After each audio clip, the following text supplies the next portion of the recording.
I'm trying to find a very good word. You know, he's done something for political gains, or he's done something for the optics. No. I am commending him because he listened. Okay? Yeah. He listened and did the needful. And I am commending him once again because he understands the plight of the Ghanaian athlete. He understands the needs of a Ghanaian athlete going into another competition where he took part in and was never rewarded. He had to understand the psyche of that athlete to know that, look, if we didn't reward this boy 12 years ago, if we don't give it to him now, how would he be convinced that if he participates in this competition and wins, he'll be rewarded? Yeah. So just by virtue of the fact that the minister understood the moment, understood the plight of the young athletes, and took this action, I commend Honorable Kofi Adams. Because look, from Mahama Yariga to the late Mustafa Ahmed, to Edwin Nilante Van Der Poel, to Isaac Kwame Esiama, to Mustafa Yusuf. I may be wrong. Maybe all these ministers I've mentioned never got a brief. Maybe they were never told that the state owed these athletes. Maybe. Yeah. But if they were told and they didn't take action, Honorable Kofi Adams was told, and within hours, he took necessary action. And that is why I'm commending him this morning. For taking this bold step and for making these boys feel that, look, when you fight for your nation, you will be rewarded. Yeah. That is the simple message he sent to the boys yesterday.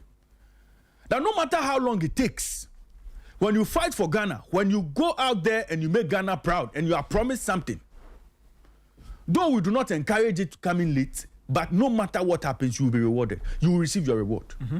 And I am happy for Wahid Omar, and I am happy for Razak Abugri. And that is why I'm commending the minister this morning. Honorable Kofi Adams, you have proven to us that you listen. You are a listening minister.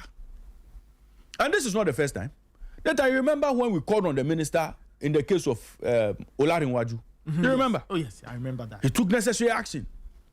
When we called on the minister to present the Black Stars budget as presented before the qualifiers, when we gave him pressure, he listened. He heeded to the calls and delivered the documents. Mm-hmm. Despite widespread condemnation from certain quarters. We know all that. So I am happy that for once we have a minister who takes action. He listens and he takes action. I'll commend the Honorable Minister this morning. Now to yesterday, on the floor of Parliament. On the floor of Parliament yesterday, the Honorable Finance Minister, Dr. KCL Atufosi, was delivering the mid-year budget review in Parliament, announced that an amount of 58 million Ghana cedis has been released or was released to support the Black Stars campaign at the World Cup. Nathan, to be fair, since 2014 and what happened in 2014, one of the most important things that President Mahama and his government needed to guard against was a repeat of what happened in 2014. Yeah. And so, timely release of per diem to players, timely release of appearance fees, timely release of bonuses was going to be very, very important as far as the Black Stars campaign is concerned. Yeah. Now, prior to the World Cup, we were told that the budget for the World Cup, as estimated then, was $13.7 million. Bringing it into Ghana cedis, 150 million Ghana cedis. Now, when we sought to understand what that money was going to be used for, we were told that 150 million cedis was to take care of the entire competition from start to finish, assuming the Black Stars make it to the semi-finals and then to the finals of the competition. Okay. That was why they had that budget. True or false? True. Now, yesterday, the minister informed the good people of Ghana that the 58 million Ghana cedis that was released was to support the Black Stars campaign. Now, when that figure was thrown out, we saw the reaction on social media. Almost as if the sum that was spent was too much. The amount that the minister released sounded like it was a figure that had gone overboard. People read all sorts of meanings into it. People made all sorts of allegations, as if to say the 58 million wasn't well spent or was misappropriated. Those were some of the undertones. But ladies and gentlemen, you see, here on Sporty Breakfast, as much as possible, we'll try to help the good people of Ghana to understand certain things around some of these figures you hear. Because it is important. Whilst we wait for the Honorable Sports Minister to give us the full breakdown of how this 58 million was disbursed, some of us are privy to some line items in the budget that was submitted and same paid, same approved and same issued and paid to some of the athletes who took part. You see, Nathan, it is important we do this. Out of this 58 million Ghana cedis that was released, do you know that appearance fees were paid out of this? So out of the 58 million cedis, appearance fees were paid. Appearance fees to all players. All players, totaling with $100,000 per player. So 2.6 million. So it was even 27. Okay. So $100,000 times 27. When you break that down into Ghana cedis, you are doing close to 31 million Ghana cedis. 31 million Ghana cedis. Yeah, correct. You are doing close to 31 million Ghana cedis. That is on appearance fees alone. You are not going to talk about the technical team, the management committee, and any other person who was contracted to work around the Black Stars. Mind you, when the Black Stars traveled to the World Cup, they went to their own caterers. They went to their own chef. Because, of course, you would not want to eat everything that the hotel provides. Yeah. You have your specific needs. And so they have to take care of all that. Now, these management committee members were going to receive per diem. These players were going to receive per diem. And throughout the stay of the Stars, from camping to the World Cup proper, they spent close to 37 days, if I'm not mistaken. From Wales to Boston to Kansas, these players spent close to 37 days, almost a month. Over a month. Over a month. And all of these players are entitled to per diems. So, Nathan, if a player receives $150 per diem a day, and he spends, say, 37 days in camp, that is 15 times 37. 150 times 37. Times 37.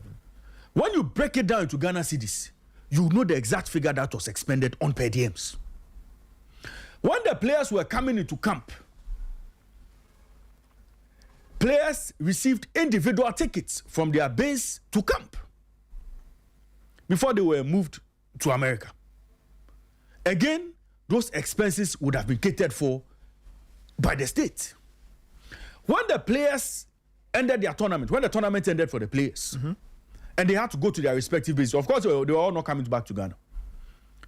Tickets were supposed to be purchased for these players. So again, let's calculate business class tickets for these players back to their respective camps from the United States of America, from Kansas to be specific. It would cost the state a lot of money. Yeah. Again, when you take into consideration the number of days they stayed in their hotel post their exit from the World Cup, that definitely was not going to be on FIFA. There's a figure there, again, that the state would have to pay. When you break down all of these things, you'd realize that even the 58 million Ghana cedis that has been mentioned may not be the final figure government spends on the Black Stars. Because what is outstanding that the minister told us yesterday was qualification bonus for the Stars. Okay? Yeah. So the qualification bonus, government paid qualification bonus all through 2023 to 2025 when the qualifiers ended. True or false? Yeah, that's true. Again, that sum was in this 58 million Ghana cedis. Now, government would have to pay the players for qualifying from the group stage to the round of 64. Round of 32, sorry. All of these expenses, the state would have to take care of. So, once we await the full breakdown of what happened in the United States of America, Mexico, and Canada, some of us are privy to some of these line items and the costs associated with some of these line items. And that is why we are saying, look, let nobody deceive anybody. Let nobody confuse you. Let nobody mislead you into believing that monies were wasted on the World Cup, or money that was released to support the Black Stars participation at the World Cup. All of it, went down the drain or was wasted. Because, of course, we know what it takes for a player to demand appearance fees before going to play a game. We've dealt with that experience before. In Qatar, it was smooth. We didn't have any of those issues. So I think that once we await the full release of the details of our expenditure at the World Cup, let cool heads prevail. Let calm heads prevail. Let us wait for the devil in the detail. Let us wait for the sports minister to give us the full details before we jump into conclusions that we have gone to blow 58 million Ghana cedis on the World Cup. No. Nathan, if the argument or the discussion is around how much we paid as appearance fee, or how much we paid management committee members, or how much we paid as winning bonus, if the conversation is around the figures, that one, we can have a conversation and now decide as a nation how much we want to pay moving forward. That one is a different conversation for another day. But with regards to what was agreed between the sports ministry, the FA, and the players, nobody could have altered that agreement, or nobody could have altered that arrangement before the tournament or during the tournament. So we have paid the players, we have given them $100,000. If moving on, we want to revise those figures, fair enough. It can be done. But let nobody deceive anybody. Let nobody confuse anybody that the 58 million that the minister announced yesterday was money that was thrown into the bin. No. Let's wait for the sports minister to give the entire nation the breakdown of every penny that was spent. And I remember the last time I had an interview with the sports minister, he said every penny that was spent at this World Cup will be accounted for. He made those claims, he made those declarations. And recently I watched him on a sister station make those same calls. So let us wait. If after the release of the real expenditure, there's a cause to complain about expenditure A or expenditure B, there will be an avenue for that. We will still have the platform to critique whatever is put out or is put out by the sports minister. So this preliminary noise should cease. And let's wait for the sports minister to present us everything that was spent. Nathan, even Carlos Queiroz and his technical team, how much they were paid, of course would have come from these funds. We are told Carlos Queiroz took $80,000 a month. True or false? For 4 months? Let's do the math. So Carlos Queiroz alone, he walked away with $320,000. Absolutely. $80,000. All of this was going to come from this. Of course, from this. In any case, the Black Stars coach's salary has always been paid by the state. Absolutely. So yes, the state, will have a new bill to sort out. So let us exercise restraint. Let us calm down. You see, let's take our time. The day of accountability will come. When the documents are laid before us. When the documents are laid before us. Been telling you, don't be touching the thing. You see, when the heat is on, the things you touch, you don't even know. So, Nathan, this morning, we'll wait.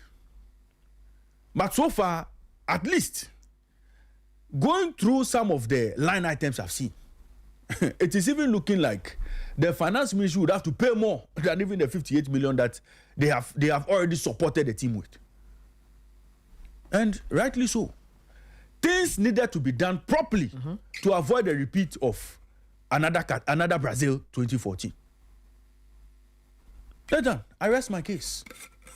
those who want to believe that monies were not properly spent, when the accounting is done, before Parliament and before the good people of Ghana, when the press conference is held, we all know where the truth is. Until then, let nobody be deceived that monies meant for the World Cup were not spent well. I rest my case. Later, you want to add the icing on the cake? No. I have nothing to add. I think you've touched on all the salient points. And as you said, we'll wait for the ministry to give us the full details. Then we can start to question and ask further. We can make further demands, right? The only thing, you make a good point about, as for the discussion on how much we should pay, that's a separate one, and one we can decide to have as a country. But listening to the finance minister yesterday and stating the amount, maybe what he did not do was to give a breakdown. But that breakdown, I think, will come from the sports minister. Yeah, absolutely. And we'll all know. But apart from that, when I heard the amount, I wasn't too surprised. Knowing what I know, I'm not too surprised. Once you start to figure out the line items, you realize that 58 million cedis is not so obscene. Yeah. When you know how much, for example, the recurring costs, i.e. bonuses, per diems, all of those things that the state has got to take care of, is not surprising to me at all. Nathan,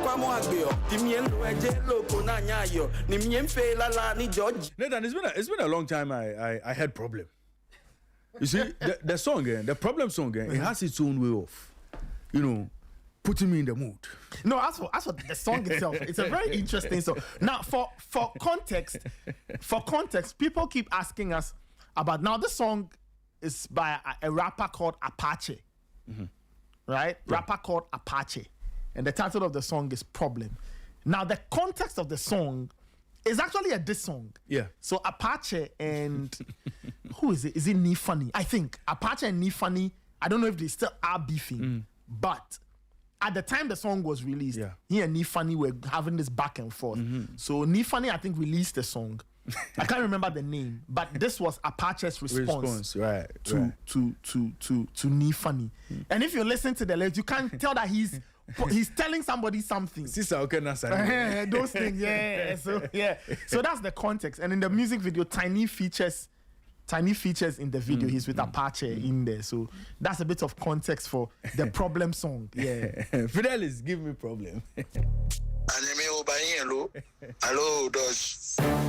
The problem. Nathan, let's let me open the phone lines. Yesterday I didn't open the phone lines. Our callers were not very happy I didn't open the phone lines yesterday. Let's pick their thoughts on a bit of everything that has happened. Ghana is participating in the Commonwealth Games. Ghana Premier League fixtures have been announced. Kumasi Asante Kotoko played their opener against DBB United. Heart of Oak, have a very tough test against Brekum Chelsea. Mediama opened their title defense against Dreams FC. You can share our thoughts with us because we'll do a lot of Ghana Premier League stuff this season. And so 0542571061, 0542571061. Yesterday, the minister also made sure he fulfilled Ghana's 12-year-old promise to two athletes. You can talk about all of them on the show this morning. Good morning to you. Tell us your name and where you're calling us from. Good morning, Raymond. Yes, sir. I'm Ruben, calling from La Paz. Ruben, let's hear you. Yeah. Raymond, you're doing a good job. You and Nathan. Keep up the good work. Thank you. And as for Ghana, even if the minister were to mention 100 cities, they will still complain. However, it's good that you brought a breakdown so we could get a sense of how the money was used. I mean, personally, yesterday when I heard the 58 million Ghana cities, I quickly converted it to dollars. And I realized around, I think it was around $5.something million. And I thought it was cool personally, but the experiences we've had, the monies that have been used in the previous tournaments, and the fact that we were able to, personally, I felt they were able to make good use of the money, personally. Yeah. And also looking at the 3 countries that had to host the tournament and the fact that you were not stationed at one place, logistical constraints and all that, personally, I thought $5 million was good. But in Ghana, obviously, people want to bounce on unnecessary trends to denigrate leadership. people who have not been in leadership will always be behind and insult leaders. And then if you get opportunity, that's when you get to realize that it's not easy. The last time I called one of your shows, and I told them I worked with Henry Asante as Star FM. I produced him then. Oh, okay. And then times he blasted, what was the name? You know, sometimes you want to calm him down, but when he's on cloud 9, you cannot calm him down. Yeah. You know, but eventually they are in the helm of affairs and he's facing the same fire, you know. Yeah. So when you get an opportunity, then you get to realize that no, it's not as easy as it's supposed to be. I mean, as much as we want Ketokweku to go, are we also looking at who we are looking at taking over? That's one thing we should also look at, because we would want him to leave. Then someone else will come, and we'll keep blaming and blaming and blaming and blaming. That's good. Maybe, hopefully, whoever will come might be better. So, thank you so much for the good work you guys are doing. Great. Anytime I set off to work and knowing very well I'll listen to you guys, I'm happy. And I'm happy that the problem is back. Keep firing, my brother. Thank you. Thank you, my brother. All right, done. Problem. Yeah. Let me get onto the phone lines again. Good morning to you. Tell us your name and where you're calling us from. Not yet. Okay. I think you have to. Let me just. Good. I think we have. Good morning to you. Tell us your name and where you're calling us from. Hello, Raymond. Yes, sir. Good morning. This is Eric calling from Australia. Right, Eric. Let's hear you. Yeah. As the first caller said, great that problem is back. No problem is back. And we find and we're on point. Honestly, which when I heard about the 58 thing, I went to check and after that, and I heard that we've made about like $11 million or something, getting out of the group or something, right? So yeah, it's a little more than that. You know, it's around $13 million. You know, from FIFA. Amazing. That means we've made profit out of that seems to be. So it's great. And I like the way you came to explain everything. It's really nice. And then about the kind of finale, you know, Kotoko is my team, you know, Kotoko is supposing Kotoko sings, you know, sings. But the baby United, the baby is where I'm from. That's my hometown. Okay. Yeah, that's my hometown. You should be at the stadium on match day. For real. But right now I'm in Accra. So I don't know. The first they'll be playing at. You see. Listen. Yeah. You come from DBB. DBB is hosting one of the biggest clubs in Ghana, Kumasi Asante Kotoko. You see, your location should not be a problem. If you love your hometown club, you should go. You see, this is why we are getting empty stands in our match venues. Everybody is saying, "Oh, I have to travel." So who should go and watch the game? Yeah, you're right. So let's support the local league. Let's support the local league. For I will. You know, sometimes the money issue becomes an issue. I get you. From Accra to what, you know, it's like the way, but it's true what you're saying. Yeah. If I had that kind of, you know, I'll go, because I've been watching them. Anytime I go to my hometown, I watch them. I love the way they play. And I love the CEO, Mr. Betu, amazing guy. It's really a human being. I don't know, but it's really good. So I'm really happy that they are in the final league and they are competing against my Kotoko. You know, amazing. I'm wishing each of them all the best. Right, please, I want to go to my F1. Okay, right. This weekend we are going to Hungary. Yeah. And I see that, and I saw that they posted something in the F1 group that will be a good pack. I don't know whether you guys will be there or something. Yes. So it will be a good pack. Yeah, the next watch party will be a good pack. So we'll be there. We'll be there. Yeah, so that means I'm going to see you there, right? Sure. We'll be a good pack. That's great. Yeah. That's great. Yeah. And I mean, like the last race was, you know, great. Although I felt, you know, my team is McLaren. Lando is my guy. And I felt, you know, that pit lane thing rub him up. Like, maybe you could have finished P5. That was my thought. Yeah. Because it took him 2 seconds to fix that. And I don't know what happened. It's just this year, my family always, anytime, my guy Lando is like, he's trying to push. There's something strategy going wrong somewhere. Really that's how the sport is. Very unforgiving. For real, very, very, very, very. Because they deal with just seconds and that, so it's very, very. So I'm just wishing that this weekend is going to go like last year's own, so that he can win the grand, because he's the champion. At least he should win like some 2 GPs in this season too. You know, but me, I'm rooting for Lewis Hamilton to win his Grand Prix. So we'll be there. As you said, good. Sunday I'll be around. So have a great day. Have a good day. Thank you very much for joining us on the show this morning. It's a pleasure having you as always. Good morning to you. Tell us your name and where you're calling us from. Okay. Hello. Yeah, hello, Mr. Ray. Good morning to you. Tell us your name and where you're calling us from. My name is the one and only Achikewura in Tema. Okay. Good morning once again. Achikewura, let's hear you. Yes, so I'll touch on the topic from Utuado to Coach Carlos. You realize Black Stars is not a defensive playing national team. Also, we progressed our process. You realize we were more of defensive, and it wasn't attractive to we the Ghanaian. We are supposed to see a good football, a more entertaining football. But as Utuado picked up the team, we were always defending.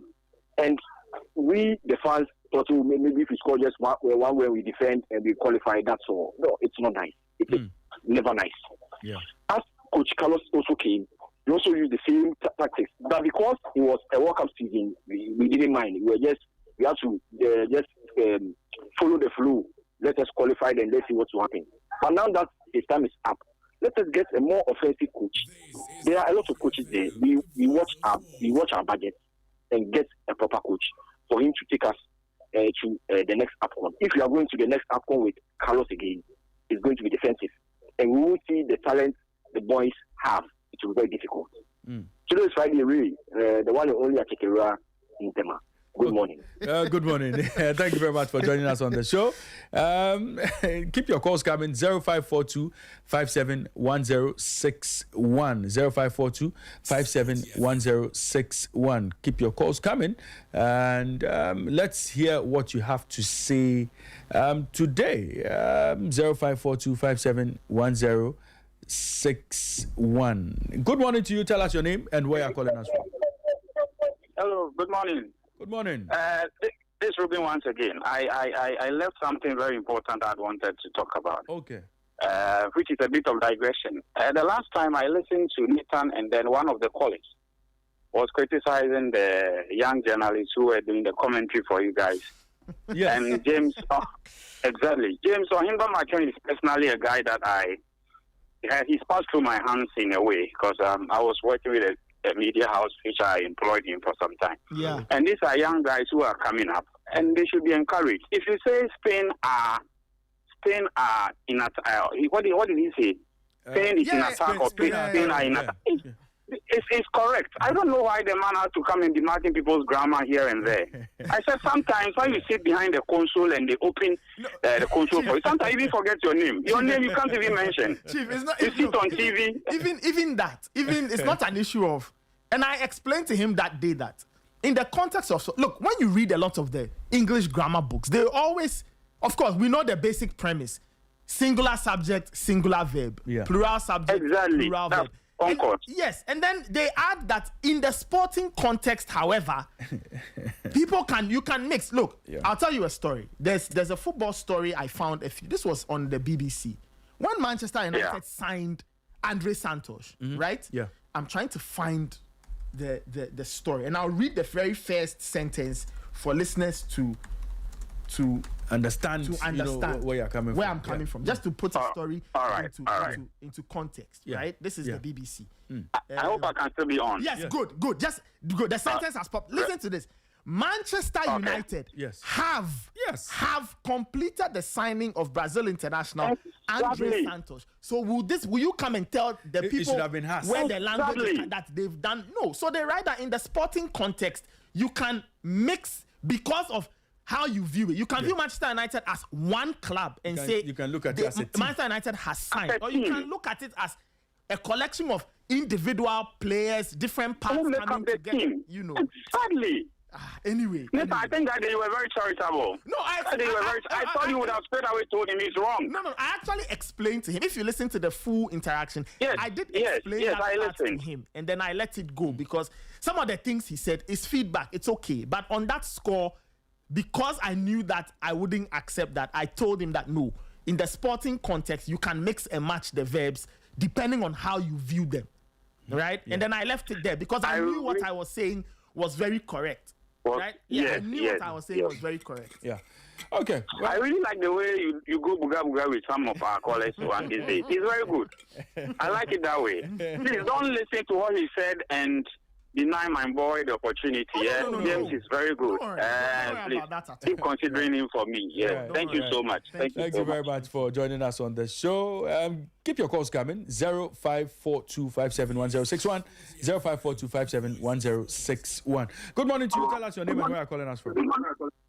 Hello, good morning. My name is Kweku. I'm calling from Tesano. Please, Kweku, turn down the volume on your radio set, okay? I'm getting a bit of feedback. Okay, but I beg you, why say when a Ghana Premier League, you see how if Black Star they go play World Cup, where they invest $5 billion, sometimes the money they go, they invest big money. Why say we get the president will invest big money into our Ghana Premier League? Because at the end of the day, them bomb me like 97. That time we them bomb me. Me my puppy way now they make at the watch Ghana Premier League. Because if Sunday or Saturday Kotoko they play or half they play, he will be asked. You go sit me to the TV and say make I watch the match. That's why the Ghana match.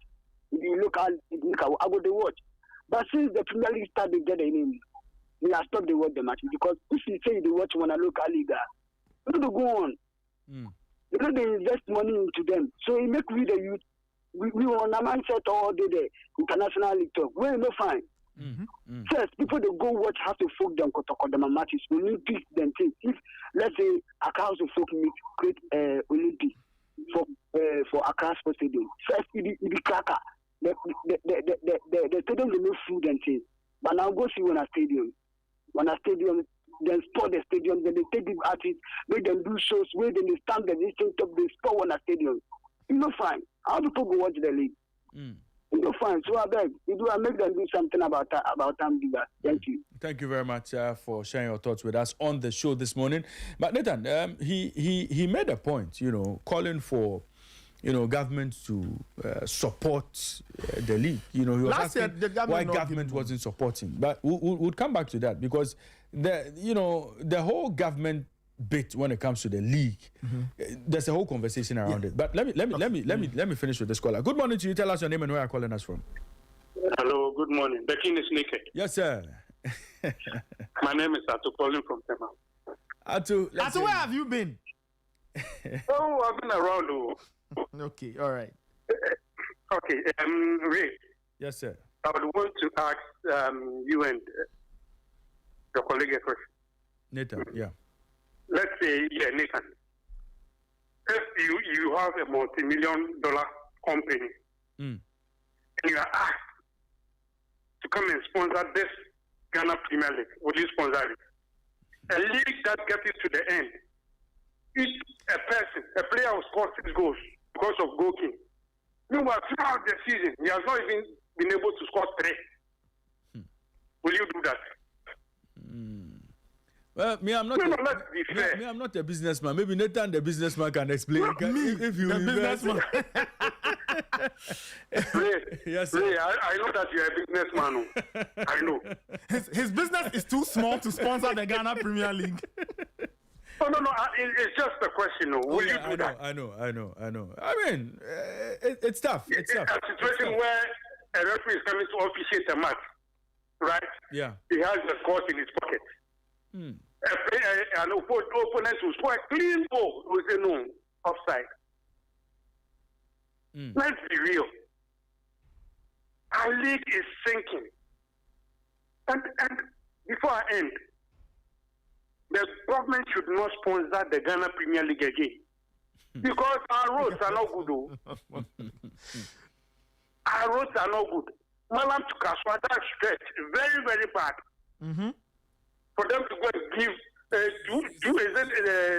200 million to Ghana was Premier League. They shouldn't do that. Oh, no, but they haven't given them 200 million. It was 18 million. It was 18 million. Yeah, 18 million Ghana. 18 million. Yes. 1 million, 1 million for each. Yeah.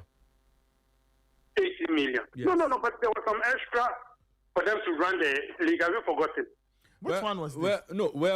What we knew that government handed out to the clubs was 1 million Ghana. Yes, so all the 18 clubs got $1 million cedis each. Yeah.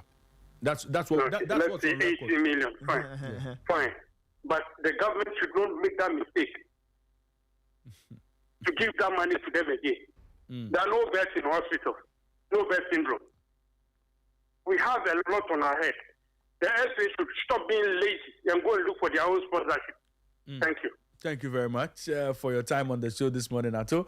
And let me pick two more calls. Before we get into other matters on the show. 054257 1061 0542571061. Let me pick just two more calls, and then we get into other matters. We'll be talking about the Ghana Premier League, of course. Fixtures for the 2026-2027 league season have been released, and so we'll be getting into all of that on the show. If I have a caller on the line, good morning to you. Tell us your name and where you're calling us from. Good morning. Yes, sir.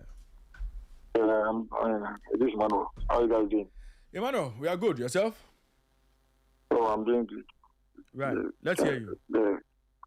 Yesterday, I was listening to the sportsman, how do you call it? The finance minister. Yeah. Was saying that they spend about 58 million on the Black Stars. So that would be like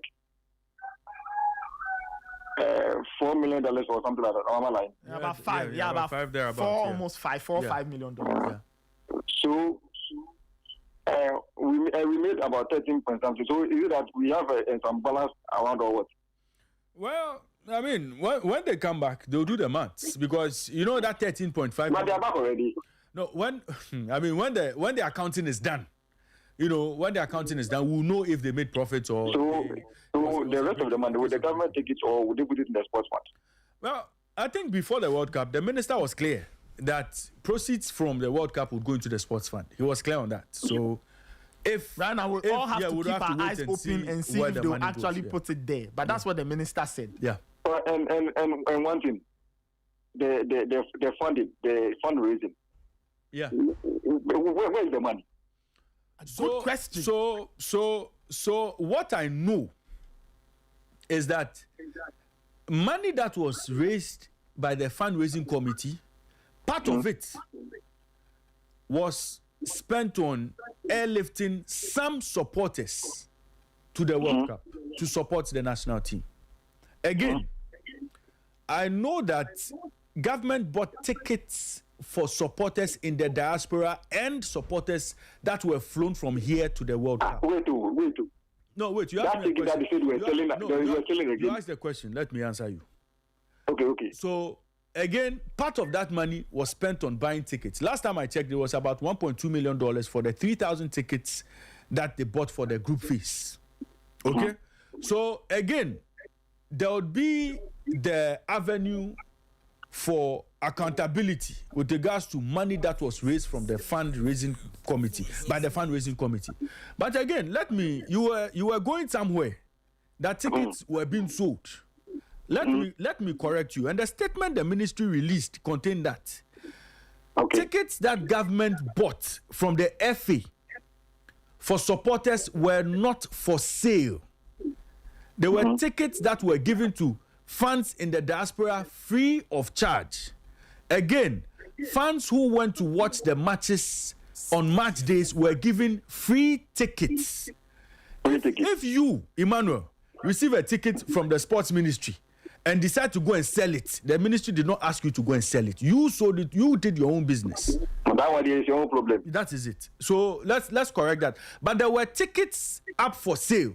The FA sold some of the tickets to travel and tours to individuals who wanted to buy, and to other Ghanaians in the diaspora who had the money to buy. The FA, per the arrangement they had with FIFA, had tickets that they had for sale. Okay, now it's clear now. Right. But I hope the rest of the money we use to come and do how do you call it? Get more infrastructure for our teams. Yeah. Absolutely. That is because Nathan, it's our time we have to get pitches in Ghana here. That is true. Nathan, we can't be doing this to ourselves. So we can't be doing this to ourselves. Now this is our first time coming back from the World Cup. This time we need to use the money very wisely. We don't need to go and buy cars and all those stuff. Buy footballs. Buy football boots.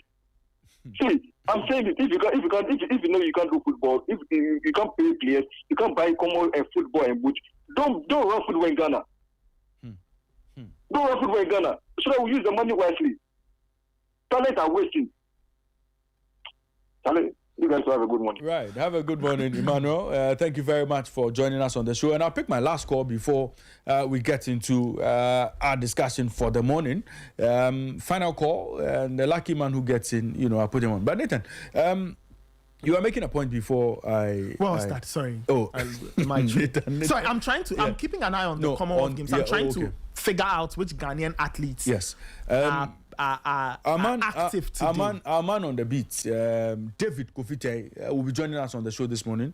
He will take us through the Ghanaian boxers who've been in action today. Yes. And I know our swimmers will be in action today. Yes. So when we are done, I can provide all those details. Yes, our swimmers will be in action today. Good morning to you. Tell us your name and where you're calling us from. Good morning, Mr. Ray. Yes, sir. Anobio, you're my final caller. Let's hear you. Yes. You see, Ima is right today. I'm really, really, really with him today. Right. You see, our football administrators, most of them are a bunch of jokers. Oh. Yes, most of them are a bunch of jokers. No, Charlie, that's what I'm saying. Let's take it because you see, the club business they are doing, it's more like enterprise. So it's like you and I having our private business. Yeah. You understand? Yeah. We have to do the setup. We have to establish the business, get to a point whereby when we get to a point where we need help before we can fall on somebody. But you can't fall on somebody all the time to run your business from 1 to Z. No. When they make money, do they send the money to the government? Or do they give the money to the public, to the people of Ghana? They make the money and they buy their own cars. Looking at a situation whereby a club will make some money from FA's movement, let's say the World Cup, for instance, the money Accra House of Folk will make from Benjamin Asari, when the money comes, and then they will use the money to buy cars for themselves without thinking about the progress of the club, without thinking about how to add up to the club's infrastructure. I mean, FA will be giving you some money, but we see we buy the FA most of the time, yes. But sometimes, Charlie, we have to leave them alone because you can't set up your business and expect the government to run it for you all the time. Government will give you money to run your business all the time. These are the situations we have. When we are bashing the FA, they should also sit up and do something for themselves. When you force to a certain stage, that is when somebody can see that this guy is forcing. So let's put in more money. But because the FA itself is not doing well, even if the club are not doing well, we can't talk about it. That is the whole thing. When the ministry it's allegation, let me not go there. Because when they are selling tickets that was meant for people, see, from A to Z, we are all messed up. That's the whole thing. Sorry, good morning. Good morning. Thank you very much, Anobil, for joining us on the show. And you see, Nathan, on this issue of tickets, I think maybe on Monday, I would have to explain this whole ticket situation for people to understand. Yeah. I think people must understand that the only way that tickets were going to come into this town was going to come through the FA. Yeah. The Ghana Football Association. Yeah. So government itself had to buy tickets from the FA. Anybody who had interest in going to watch any World Cup game had to buy tickets from the FA. Yeah. Because really, that's so FIFA works through the member association. Now, so you couldn't have gotten tickets outside. All those tickets that the FA had, the FA had to buy the tickets from FIFA. FIFA did not give the FA tickets that, For free. Go and finish selling and come and pay. No. You pay up front. So they bought the tickets up front. Now, Nathan, when you buy tickets up front, and you possibly get to a point where you have so much left, what do you do with the tickets? Would you give it out for free and run at a loss? No. You sell them. Or you find a way to sell it. Now, what people don't understand, again, is that on match day, or even before matches, those who bought early bird tickets got nice prizes. Online, when you're using any of the online portals to buy a ticket, you get a nice deal. On match day itself, that is when you get to buy tickets for $1,200, $1,600 for doubles and all. That is when you get to buy tickets at very high prices. Okay. The FA, of course, selling tickets plus what FIFA asked them to charge as administrative fees. So every ticket had a face value. But FIFA allowed FAs to charge between 8% and 10% on every ticket that they were selling as administrative costs, because they were going to create their emails, receive the tickets and do all sorts of administrative stuff before you get the ticket.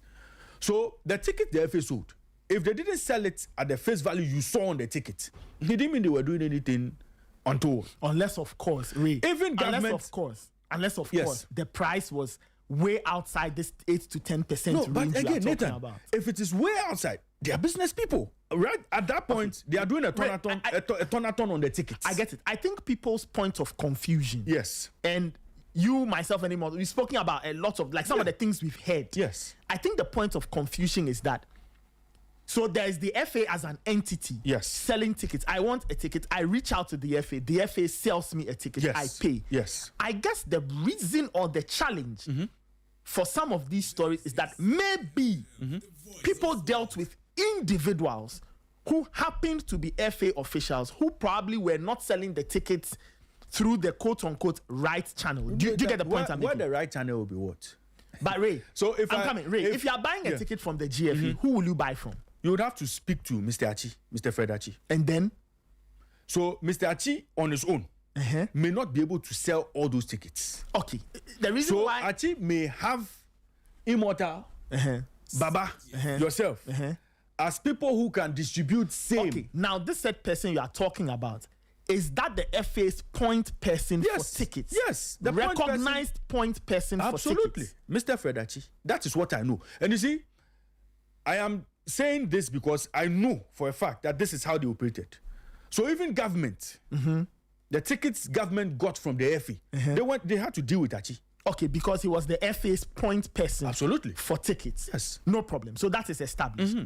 Now you also mentioned this 8 to 10% margin, which covers for administrative whatever. Yes. Right? Now you also state, then correct me if I'm wrong, that so FIFA directed MAs to sell at face value plus 8 to 10%.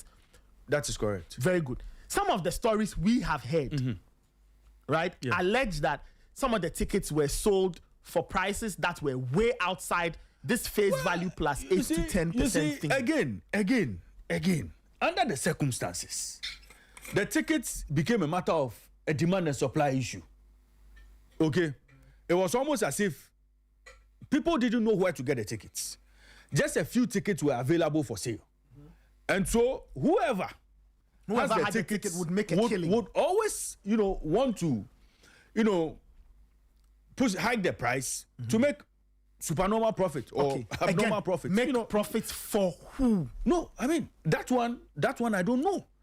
But again, I went to buy a ticket from Achi, face value plus 8 or 10%. And an Immortal wants a ticket. Say I bought 10 tickets from Achi. Yes. At that price. Yes. An Immortal wants a ticket. Yes. And I tell Immortal, okay, well, the face value on the ticket is $600. Yes. But I want $1,200 for the ticket.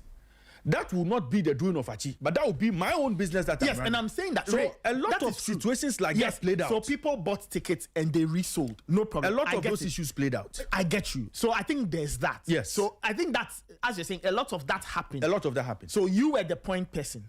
I came to you. I said, I want to buy 10 tickets. Yes. I buy the 10 tickets, and then I later go and resell. So at the point of reselling, if I decide to overhike, of course, if I decide to hike it way above, the question I'm asking is that this set point person. Yeah. Do you think that in any situation there could be instances where the set point person could also sell way above the mandated price plus the administrative range? Well, that I would not know. Okay. That I don't know, because at least the little I know about the people who got tickets from Mr. Achi. Yes. The only extra was the 8 to 10% administrative. Of course, that we all know that. That's what I'm asking. That. So, do you think? Okay, so now you okay.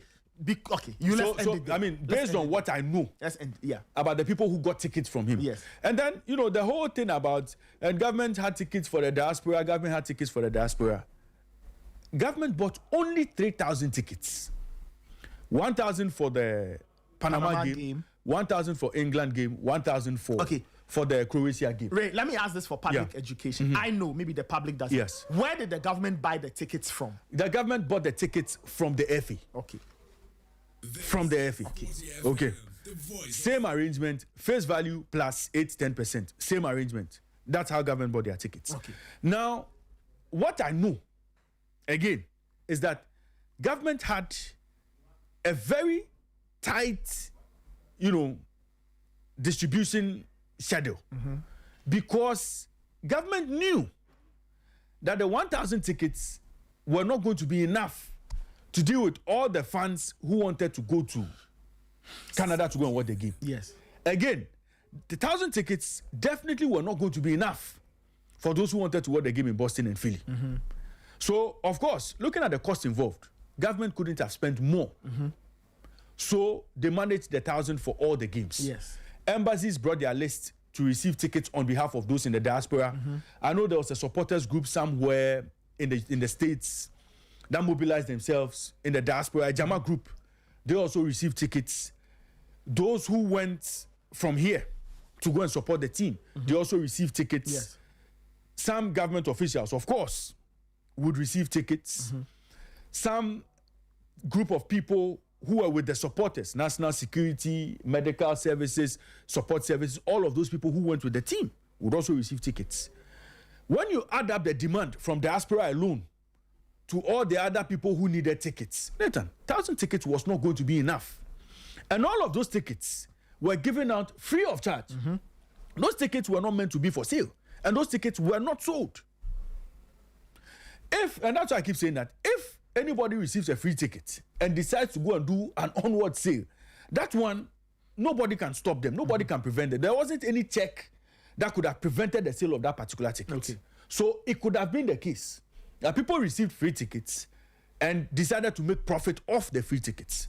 That could have been a possibility. So, this whole thing about, and people sold tickets, and I mean, sometimes government tickets were free, were given out free of charge. Yeah. Me, as I sit here, when I couldn't get media tickets to go and watch the game, I benefited from free tickets from government. Yeah. Okay? Yeah. I benefited from free tickets from government. Yes, despite the fact that I had accreditation. Yes. But you couldn't get a media ticket to sit in the media tribune to watch the game. Okay? And if I wanted to watch it, it would mean that I have to look for a ticket. Yes. Where did I get my ticket? I got a free ticket from government. Yes. You understand? So that's why I'm saying that the tickets were free. If I had paid for a ticket from government, Nathan, by the time I land in this town, that would be my lamentation. No, you understand what I'm saying? Yeah, so that is how it went. And I'm sure there are other media guys who received tickets via the same medium. Yeah. You understand? There are people who, by virtue of the fact that they knew a few people, pulled strings and got free tickets. So, I mean, this whole people went to sell tickets. The GFA had every legitimate right to sell tickets they bought from FIFA. When FIFA writes full house on the scoreboard, there's not full house because they've counted everybody in there. Because the tickets have been sold. The tickets they had allocated for that game, they sold all of it. They got all their money. So it's whether a full people house. showed up or not. So the one the FA bought from them, if the FA still has tickets today, it is their loss. You understand? If the FA still has tickets in their email today, it is their loss. It is their loss. Because they didn't sell them. They didn't sell them. So I mean, let's try to understand these things well, so that the misinformation would. So we've laid everything out, but then the possibility, as you've established, the possibility of people buying tickets to resell, that possibility you exists. can't control. Okay. These are uncontrollable situations. But I remember when Henry Asante sat here, he said FIFA were going to put in place very tough measures so that you can't even transfer tickets and all, just to prevent tickets, racketeering and all. Yeah. But I mean, FIFA themselves they didn't do anything with it. Because Nathan, if you have 10 emails, if you have 10 tickets in your email, you can distribute same to 10 people, right? It's transferable. You would have to transfer it. Now, if I transfer one to Kelvin, one to Immortal, and I say, come and pay me, how is FIFA going to check that? How is FIFA going to stop that? How is FIFA going to prevent that? So the whole ticketing thing, FIFA would have to look at it again, look at this model and see if indeed it really worked for them before they proceed with this same model again in the next tournament. So, I mean, that's how the ticketing went. From the experience I have and based on the information I got from those who played more with the tickets. I mean, so these are matters of fact. Okay. But Kelvin also has joined us. Kelvin, you two, what did you hear? What did you hear about tickets? Oh, everything went on smoothly. Yawa. Just that they were expensive and people were struggling. Some people were struggling to buy. Some had to settle for the parks and all that to watch the game. But Nathan, do you know even the fan parks? What's that? Were paid for events. Yeah. The fan parks? Yes. In America, in Canada, you pay for the fan park. You would pay to go to the fan park. Oh, okay. You pay to enter. Okay. But somebody, you see, unlike the watch parties we organize here, we paid for everything and allowed people to come and watch free. It was not like that in the States.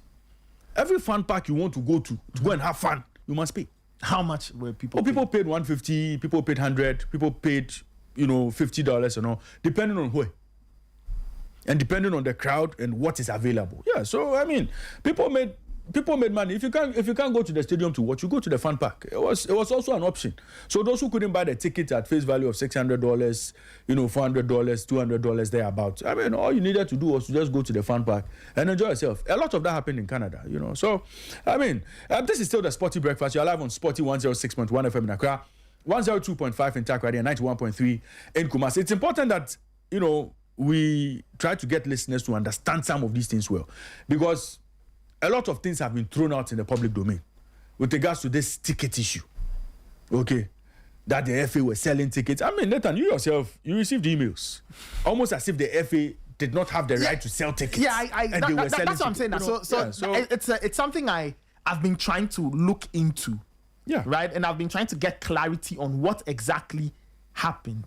Okay. So, I mean, I'll still ask my questions, and at the right time, I also reach out to the parties involved, and I'm trying to reach out to them to see who will give me a response to all of this. Yeah, it's because it's and so I've tried to give you a response. Maybe when you have a conversation with Achi, he would explain, into details exactly how the whole ticketing thing went. Maybe if Immortal is able to get him anytime, he'll be happy and willing to explain exactly how the whole ticketing thing went. So I mean, there shouldn't be any issue. But time check 8:55. Let's go to Glasgow. Let's go to Glasgow because Kofi Kigali is on the line. Our man on the beat. His nickname is Kofi Kigali. But no, that's his nickname. But now we have to rechristen him. No. Let's maintain the Kigali. No, we can't give him Kofi Glasgow. Kelvin, irony of ironies, right? Yeah. Mm-hmm. You know that David Kofi, his other nickname is Dalglish. Yeah. And as fate would have it, he's in Dalglish's home country. Yeah. I could buy. Yes. Yes. So our man on the beat is David Kofi. Thank you. Kofi Dalglish. Yes. Kofi Dalglish. Oh, you see, I like the. But Kofi Kigali. boys no be paddies. As the thing set for him, you know talk in editor anything. Oh. Yes, he just moved. Boys. My brother, no time to waste. No time to waste. You know. But Kofi is our man on the ground. He's in Glasgow at the moment. Yesterday he was at the OVO. So now Kofi Glasgow. Raymond says the name is still Kofi Kigali, but you lie. No, you see, the Kigali is sweet. Kofi Glasgow. Kofi Glasgow. So, Kofi, you let me welcome Kofi. Kofi, good morning to you and welcome to Sporty Breakfast. Thank you very much, Raymond. You see, your voice has even changed because of your location. Kofi, how are you doing? Oh, I'm good. I think that for anyone that has seen my pictures circulating online, they say all they are saying is that I feel more British than Ghanaian, you know. So. Right. You know, take me through the experience. I mean, the whole trip from Ghana, to Glasgow. You know, just share a bit of your experience, with me. I think that leaving Accra on Tuesday morning to London, it was swift. I didn't really encounter any challenges. I went through Casablanca, transiting, and then to London.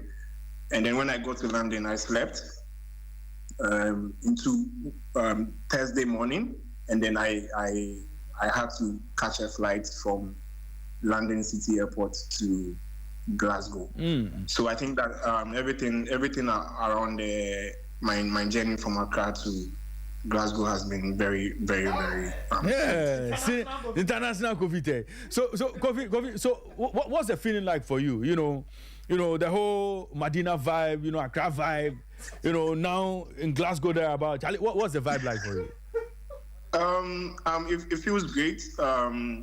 Thanks to my bosses, Gary Al Smith, Immortal, Nathan, yourself, Raymond, Nanekia, and everyone that put in the shift to make sure I'm here to represent Sporty FM.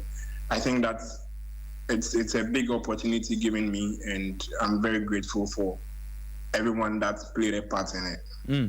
Well, before we get into the discussion itself, Kofi put together a report following what happened yesterday, and so let's listen to the report, and then Kofi, I'll get back to you in a bit after I've played your report. Okay, right? So this is Kofi Te's report after the opening ceremony. Right. The 23rd Commonwealth Games officially began on Thursday with a colorful opening ceremony at Glasgow's OVO Hydro Arena, the first indoor ceremony in the event's history. More than 3,000 athletes from 74 Commonwealth nations and territories marched in the Parade of Nations before King Charles III officially declared the Games open. Ghana was among the participating nations, with 8 athletes proudly parading into the arena, dressed in striking red, gold, green and black smocks, drawing warm applause from the crowd. The ceremony celebrated Scottish culture through music, dance, and storytelling, with performances from leading Scottish artists. King Charles and Queen Camilla made a memorable entrance before the King addressed the audience and officially declared the Games open. I extend my warmest gratitude to the city of Glasgow, to all the athletes, to the organisers, volunteers, and all those who have made this event possible. As we share our love of sport and our planet, let us build a harmonious and durable future for our families and each other. It is now my great pleasure to declare the 23rd Commonwealth Games open.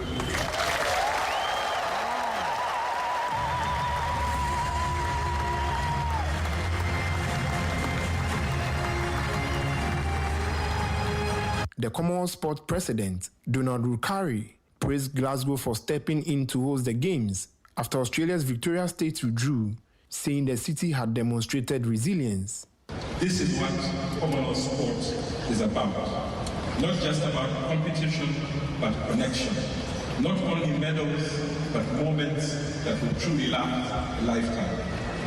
Over the coming days, records will fall, medals will be won, champions will emerge, and somewhere in this beautiful city, a young person will watch one of you athletes and quietly decide, one day, that will be me. And that's the true legacy of this game.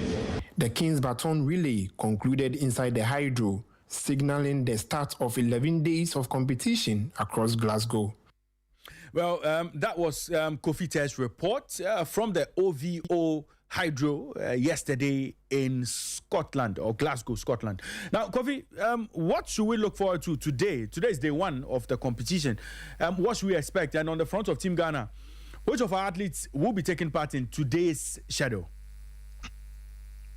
All right, so there's going to be 4 different disciplines from Team Ghana on day one.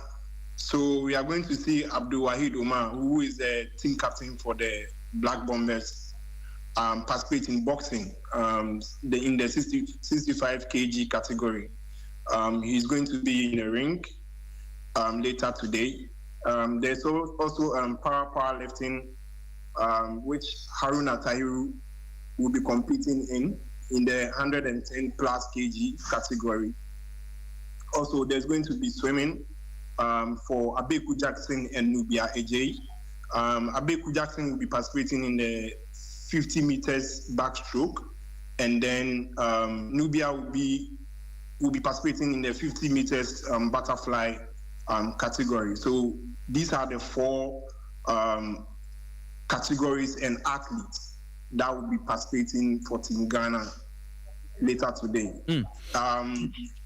There's going to be, so with the swimming, it's going to take place in the next 30 minutes at the Tollcross International Swimming Center. So I'll be heading there in some few minutes from now. Right, but I'm sure you've engaged some of the athletes. How are they feeling ahead of their events today, and especially Wahid Omar? How is he feeling after receiving his $3,000? I think that the mood in camp is very buoyant. Everyone seems very calm at the same time, ready to represent Ghana. And I believe that for Wahid Omar, from yesterday when he received the money, you could see all smiles on his face. I shared a little moment with him yesterday, and he seems very, very, very ready to compete for Ghana. So I believe that all of them are ready. The GOC, the National Sports Authority, the Sports Ministry, and every other bodies that have contributed to them coming to Glasgow has been very good. And I believe that they've gotten the very best of preparations, and they are ready to give their best to the country, possibly win some medals at the end of the event.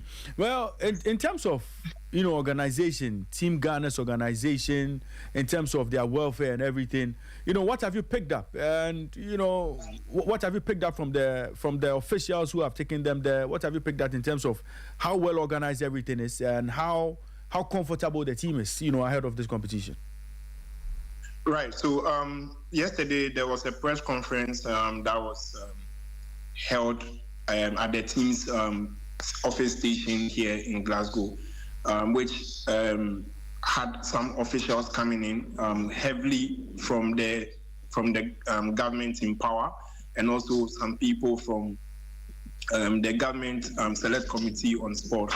So I believe that for assurances, they've given everything to the guys that they are ready to prepare them and make sure that for whatever that they need to keep calm and for them to be able to compete well, they've put all of that in place. And I believe that all it has got at the moment for the athletes is just go out there and do what they can do best, and possibly just win some gold, bronze, or silver medals for the country.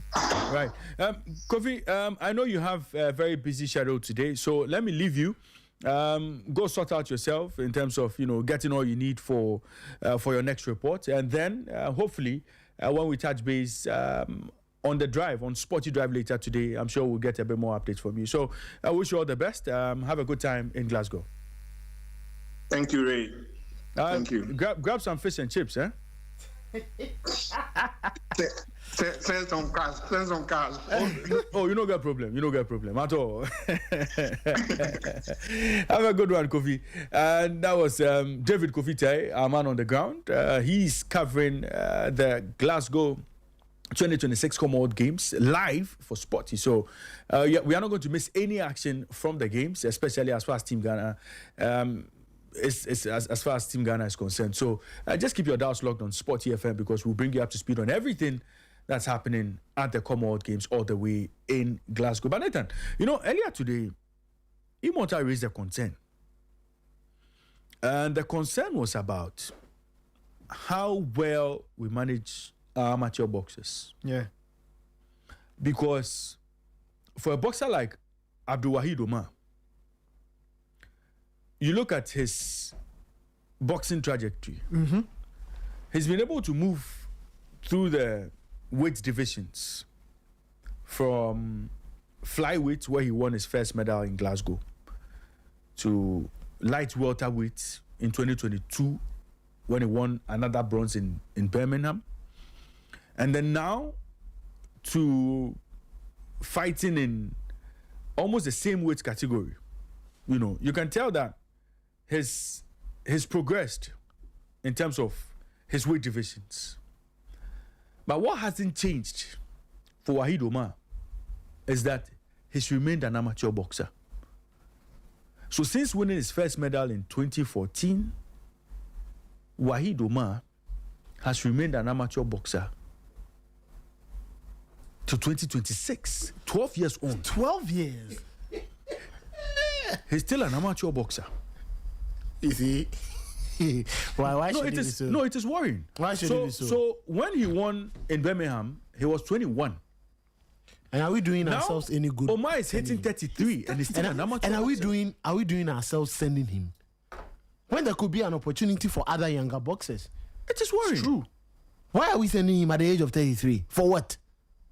True. Well, potentially a medal prospect. Leave him at home. You see, some of these games are only as a form of development. It's the reason why every now and then we are being caught, especially football, 18. You see, development should be key. He's gone to one Commonwealth. It is not to win. Yes. 2014, that's when he won. 2014 and then Birmingham in 2018. No problem. He's had Olympic Games experience. Yeah, absolutely. 2016. So Summer Olympics. Yes. Look, I don't know why he has stayed at amateur for this long. I don't know what the plan is. But you see, it comes back to the problems we have, the lack of a proper line. You get it? A line of development where you've gone to one Commonwealth, one Olympics, maybe two Commonwealth Games. We prep you for the next level. It is true. We often talk about the fact that, they need to be baked at amateur level. Yes, it doesn't mean that they should be amateurs for 12 years. Yeah, of course. You understand? Yeah. If we say we want to bake them, it doesn't also mean they should be there for 12 years. All we are saying is give them more fights. Give them more fights. Let them fight lots of bouts at amateur level. Amateur. So you enter them into many competitions as possible. But after 24, by 23 actually, you're supposed to be. We should have prepped them for pro. I guess people would throw the counter argument to say, but you guys talk about Guillermo Rigondeaux having X number of fights at amateur. It's because Guillermo Rigondeaux started boxing early. Very early. So it's very worrying. Of course, we always say that, look, a pro boxer, most of the pro boxers you see today, most of your world title holders, the U6 and the likes, Anthony Joshua and co, they had very good amateur foundations. Okay, it is a matter of fact. But they did not spend 8, 6, 7, 8 to 12 years of their career at amateur level.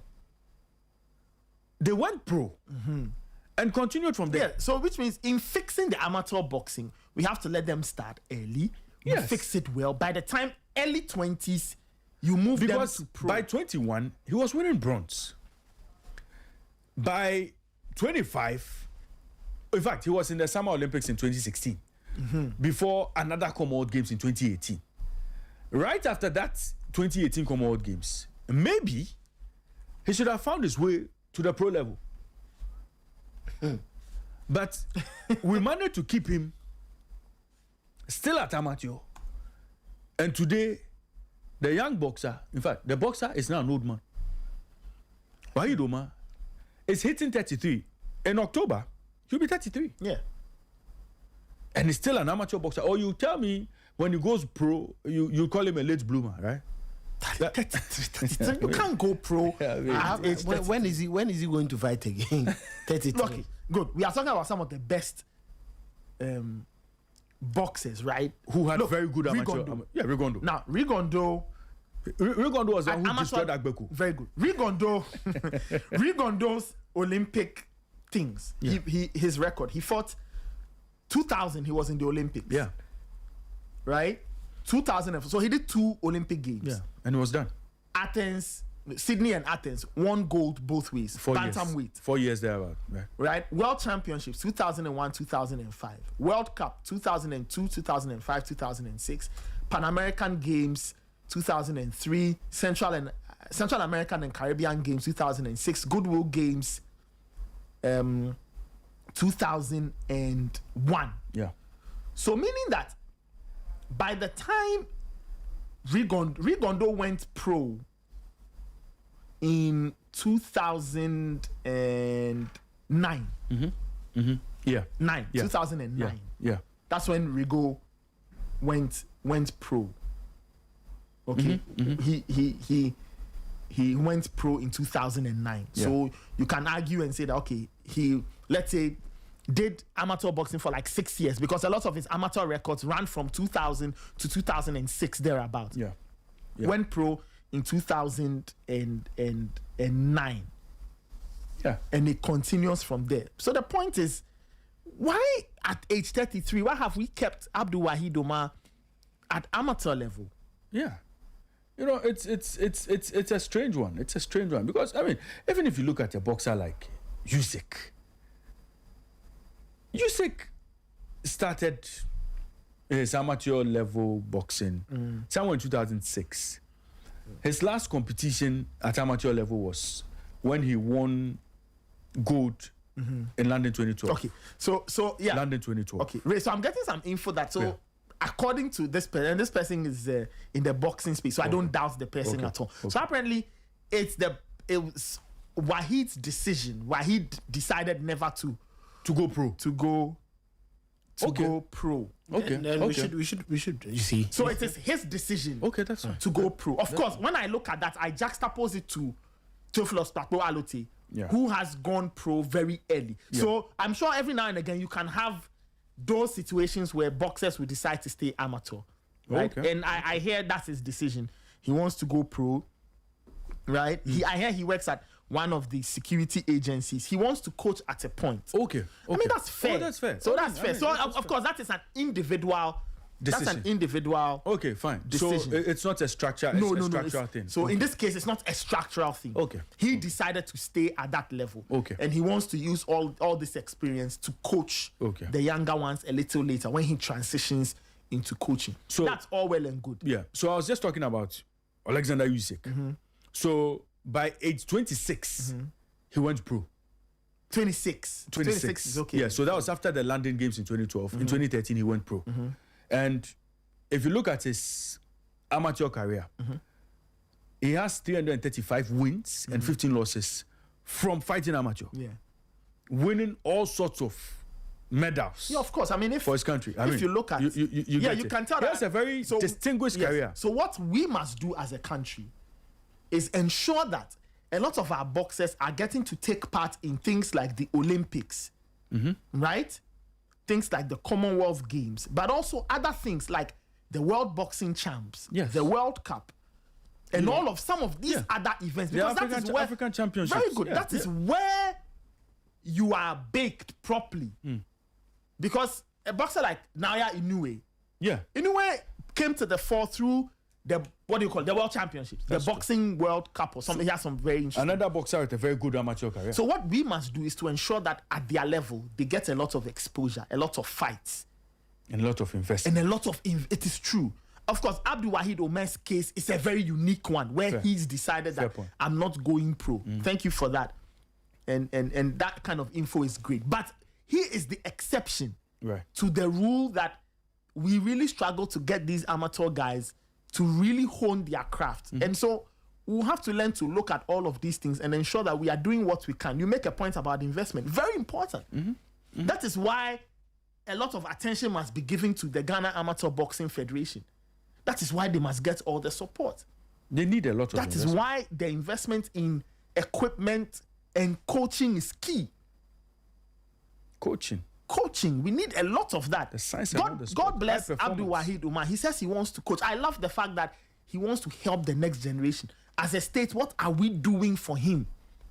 If he says he wants to coach, I know, Ray, you believe in use your money to develop yourself. I agree. When he retires, but in his case, when he retires after the 2028 Olympics, right, Kevin, that will be his last. Probably. But then he'll be 35, 34, probably, 34, 35 there. But So somebody like this, what's the plan for him?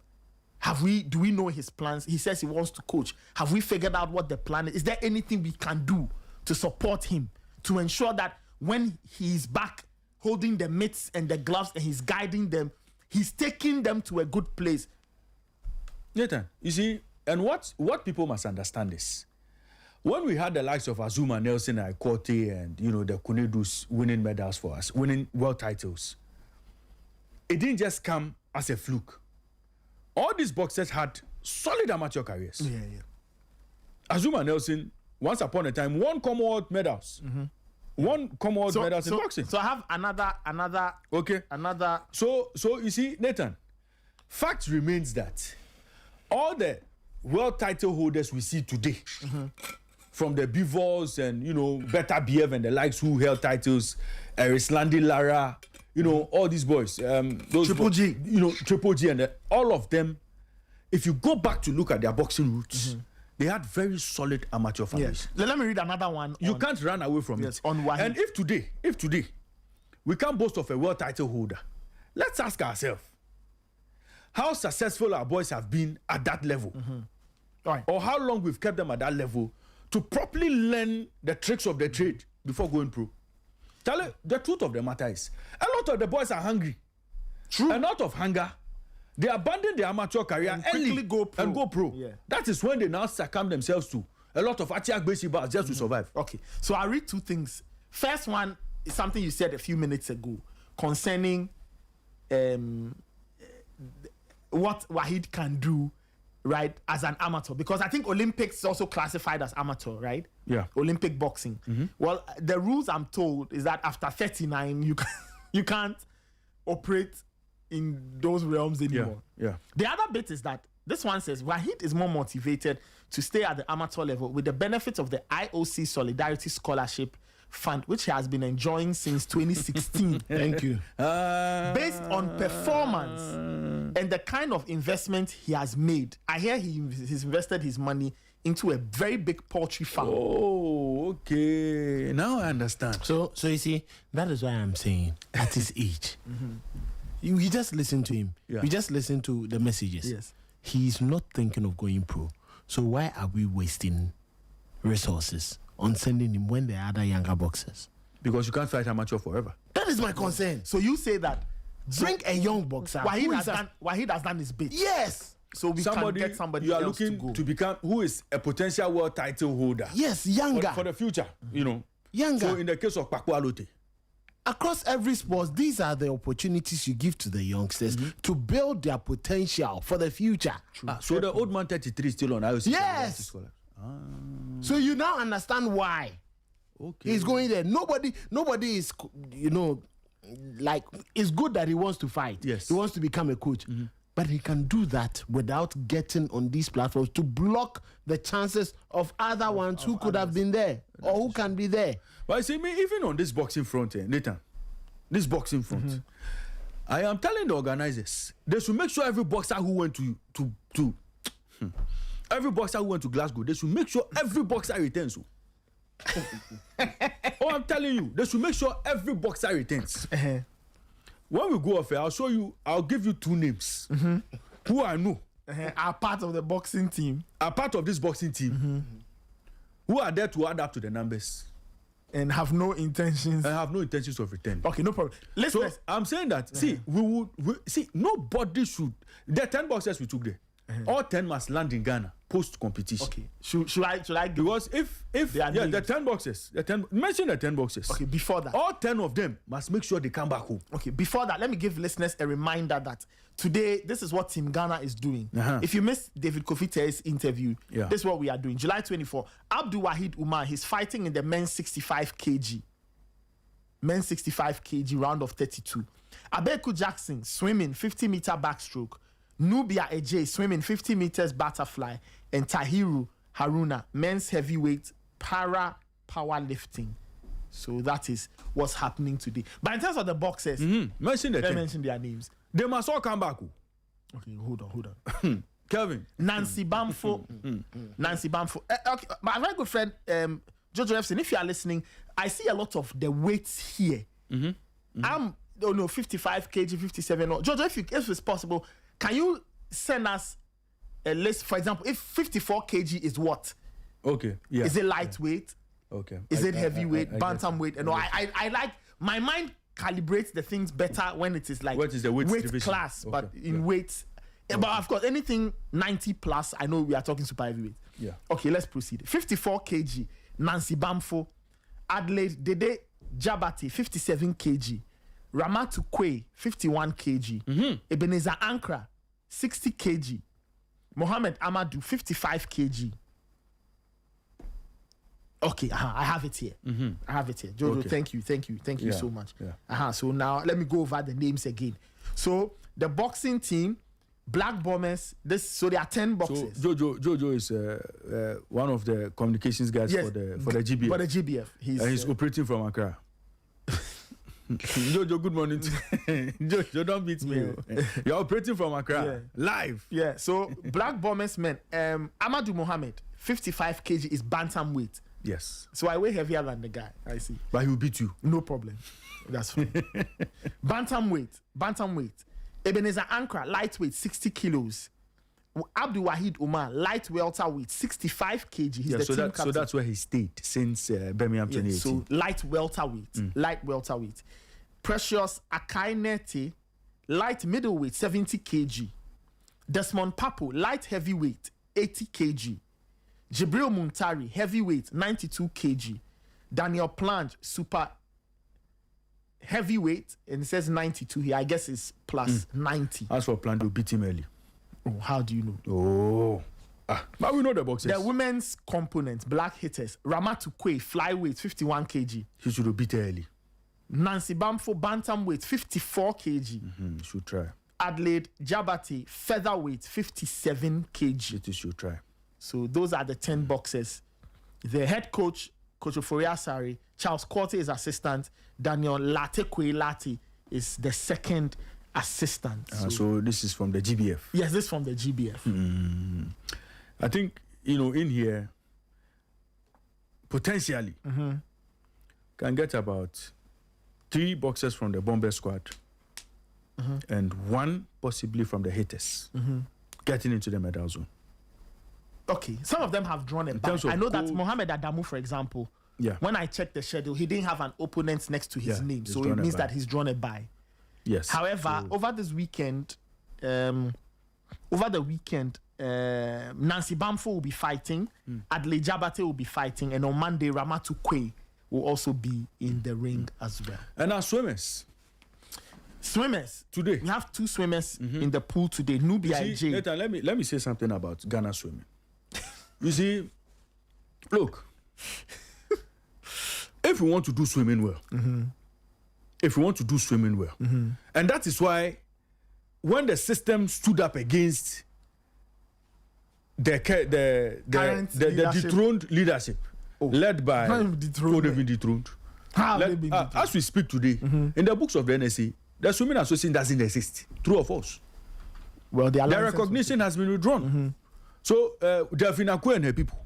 Look, Nathan, if they sought to do proper development for athletes, how many years ago did we start hearing Abeku Jackson? You cry, why? Abeku Jackson, most times, has been at Olympics via the wild card, true or false? Yeah. Has he ever made the time? But the same people claim that they were developing swimming. They were developing athletes for the next level. Most of these athletes, when they started featuring on the international scene and we started shouting Abeku and co, Uniles Techi and co, when we saw them, most of them went via wild card. Show me one athlete, one swimmer, who qualified for these international events via making the time. And that is why when the system stood against Delphine Akwe and the people, and they are playing hardball, refusing to leave, a lot of the parents now realize that, look, our kids are not getting the best. In terms of development to the next level, they were not getting the best. And that was why there was strong advocacy against the system. To move them out, make way for a new system that will be centered on getting the next generation of swimmers to the next level. Look, this one that we are going today. This one that we are going today. By the time the countries they are competing with are finished the race, you now see our Ghanaian swimmers now. That's not true. Oh, that's not true. No, you see, 6th, 7th, 8th. That's 7th, 8th, 7th, 8th. That's not true. Which of them has entered? Which of them has entered the medal zone? It doesn't mean that other countries will finish. No, you see, that's what I'm saying. That look, today we can hurriedly put together a team and send them to a tournament, more like a tournament nation. True or false? But you see, the real development stays with the association that manages athletics, swimming, the coaches that manage these kids, and what the plan is. Look, when you go to swimming, the kind of things you hear, the extent to which parents have to go just to make sure their wards even get to participate in some of the competitions they organize, you'll be shocked. As an association, look, Nathan, you know, that's what I'm saying.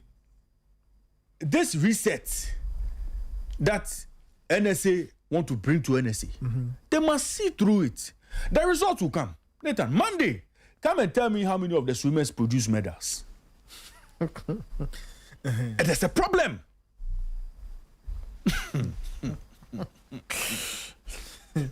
So yeah, that's what's happening today. Team Ghana, 4 Ghanaian athletes will be, you know, some will be in the pool, some will be lifting, some will be throwing punches in the boxing ring. We wish them the very best. We wish them the very best today. What about I need to even check. athletics team?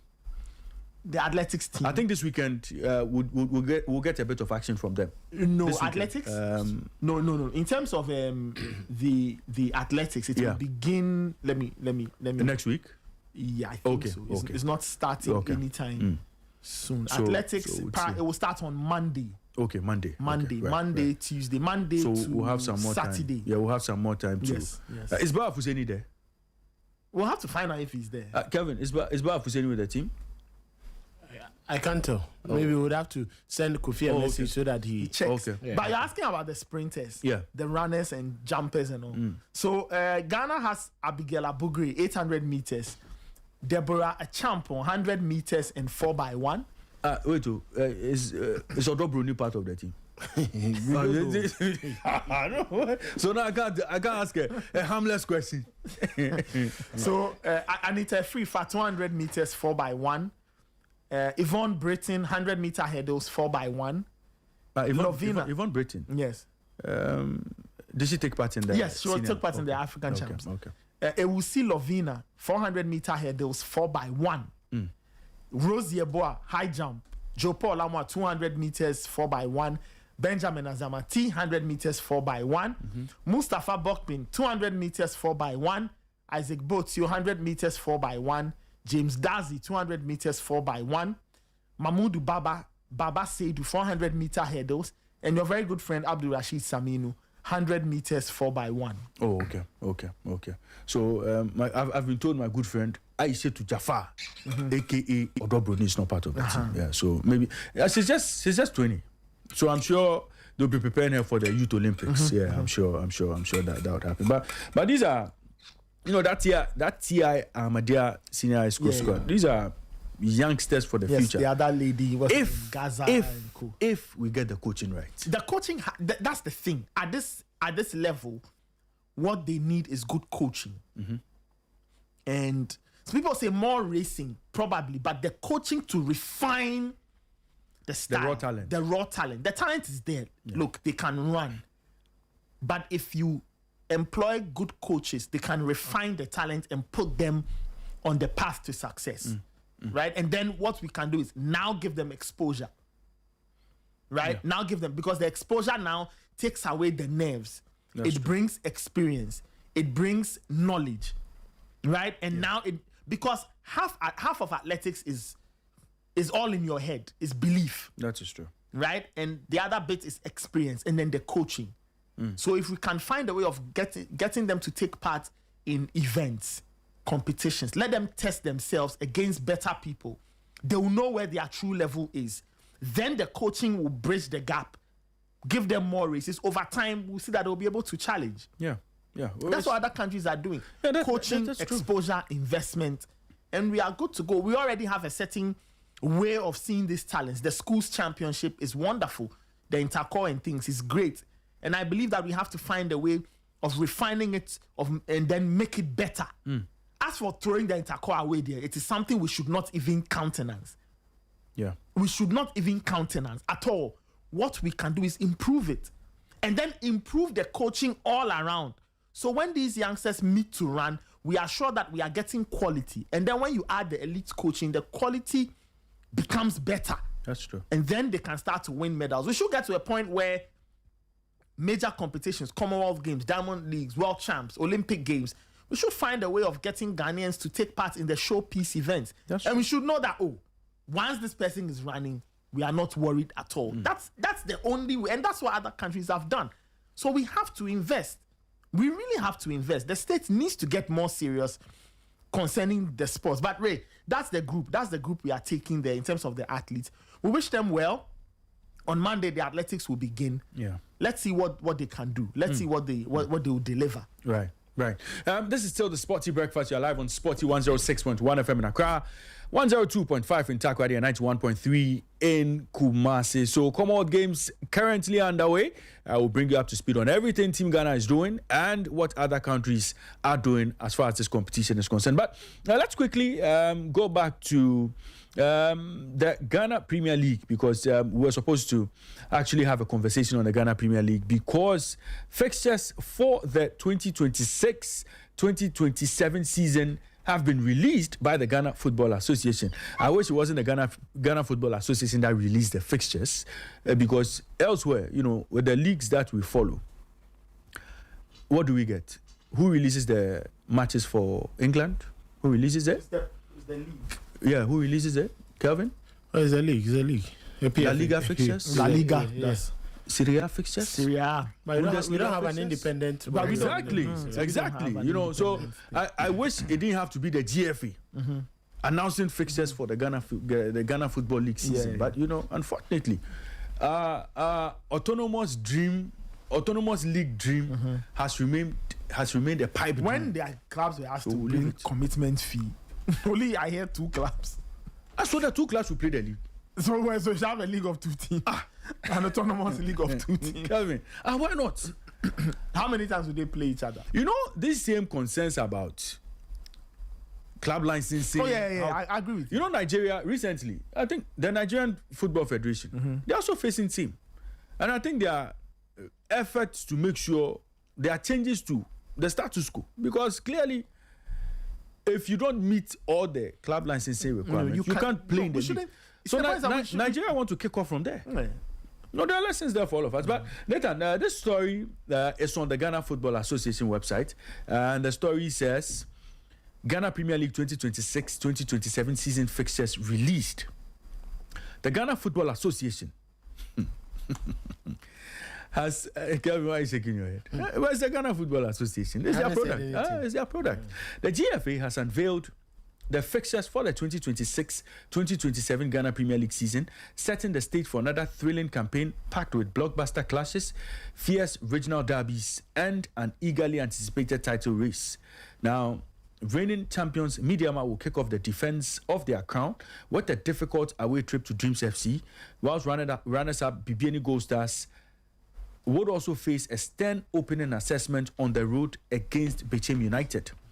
Now, one of the standout fixtures on the opening weekend will see newly promoted DBB United mark their historic debut in the Ghana Premier League with a glamorous home encounter against Kumasi Asante Kotoko Sporting Club. Fellow newcomers Port City FC will also begin live in the top flight at home, taking on fellow debutants FC Ashanti Gold 04 in what promises to be an entertaining first ever Premier League meeting. In Accra, Hearts of Oak will welcome Brekum Chelsea to the capital as the Phobians begin another quest to reclaim the league title, whilst Basake Holy Stars host Swedo All Blacks in another intriguing matchday one fixture. Elsewhere, Vision FC entertain Young Apostles, FC Samatex 1996 host Karela United in Samraboy, and two-time champions Adriana FC travel to the Lions Den in Pando to face Heart of Lions, completing an exciting opening round of fixtures. Now, Super Class dates confirmed. The dates for Ghana's biggest domestic fixture have been confirmed, with Asante Kotoko set to host arch rivals Heart of Oak in the first Super Clash of the season on March 13, scheduled between December 4 and 7, 2026. The return encounter at Heart of Oak's home ground will take place on March 30, between April 30 and May 3, 2027, with both fixtures expected to have significant implications in the race for the league title. Yes. So what if the two teams are not in the title race? How do we know that their results will have implications for the title race? These are Tinkler versus Capo. I mean, the point is that we haven't even started the season, and yet we say that Hearts of Oak and Kotoko will have an influence on the title race. Well, Nathan, the story continues to give us the derby rivalries that would headline the calendar. Now, supporters can also look forward to several mouth-watering regional derbies throughout the campaign. The Brongahafo Derby begins on March 3, when newcomers DBB United host Young Apostles. DBB then face Brekum Chelsea on March 6 before visiting Bechem United on March 8. So these are BA teams that will be fighting against each other. Other key regional encounters include Adriana FC versus Bechem United on March 11, Brekum Chelsea versus Young Apostles on March 12, and then Bechem United versus Young Apostles on March 14. The Western Derby also promises plenty of excitement, with Mediama hosting Basake Holy Stars on March 4, Bibiani Gold Stars welcome Basake Holy Stars on March 6, FC Samatex 1996 entertaining Mediama on March 7, Basake Holy Stars on March 9. Yeah, so Samatex will host Mediama March 7 and Holy Stars on March 9. Yeah. And then Mediama will host Bibiani Gold Stars in another headline fixture on March 9.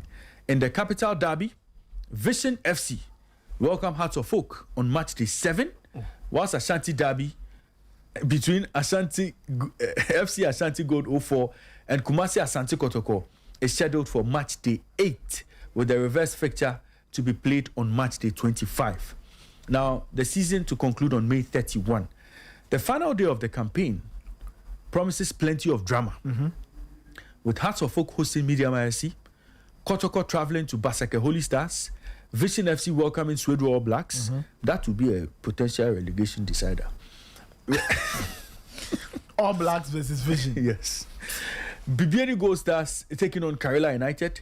DBB United concluding their maiden top flight campaign with a home game against Adriana FC.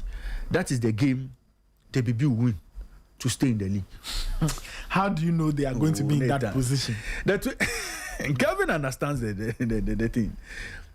You see, that's when you see the final day of the season. You see, this season I doubt. This season I think before final day. Greetings to our brother, Coach Ebenezer Sefa, wherever he is. I know he's listening to the show. Good morning to him wherever he is. I saw him in Providence. Coach Sefa was there. I see. The 2026-2027 Ghana Premier League season will officially get underway over the weekend of September 4 to 7, 2026, with matches taking place across 9 league centers. So, 34 match weeks. We'll see how things go, as far as the Ghana Premier League is concerned. I'm curious. I think I would love to know how the GFA puts the fixtures together. Right? I'd really love to know. Some of the other leagues, though, right? They can give you insights into how the fixtures are put together. I'm just curious. I mean, just for curiosity's sake, I really want to know how the GFA put the fixtures together. I don't know if Henry can give us an answer or whatever, but I just would love to know the mechanics of putting a Ghana Premier League fixture list together for the entire season. Anyway, that's just my take. You wanted to ask Kelvin something? Yeah, Kelvin, quick thoughts, fixtures, interesting matchups, and the competition ahead. Well, I think it's very much fair. We just hope that the teams will perform very well, and the FA would really look at the teams, those who don't have the financial capability. We don't want the 11 wonder story to happen this season. We don't want the 11 wonder story to happen this season. Sincerely, it makes our league look, a bit funny to people from the rest of the world. I said that the club gets to, they get to a match a few minutes before kickoff, and they cannot even warm up. They will have to just quickly be in their strips and then get onto the pitch. But which team could potentially be the Adriana, be the 11 wonders? We don't know as it stands. Port City, we hear they have money. Port City have acquired the service of Jordan Opoku, Christopher Enning. They've bought some very, good quality players, including Gideon Waja. Oh, okay. Hey. Gideon Waja has joined Port City. Okay. So Gideon Waja making his comeback to, professional football, or Ghana Premier League, I should say, has joined Port City. I hear they are getting some very good signings as well. So which means they are really investing. And Nana Fudu, your friend, is Nana, there. Yeah, Nana, good morning to Nana. Nana is there. To our friends, Kofi Jerry and the likes, we know that they are doing.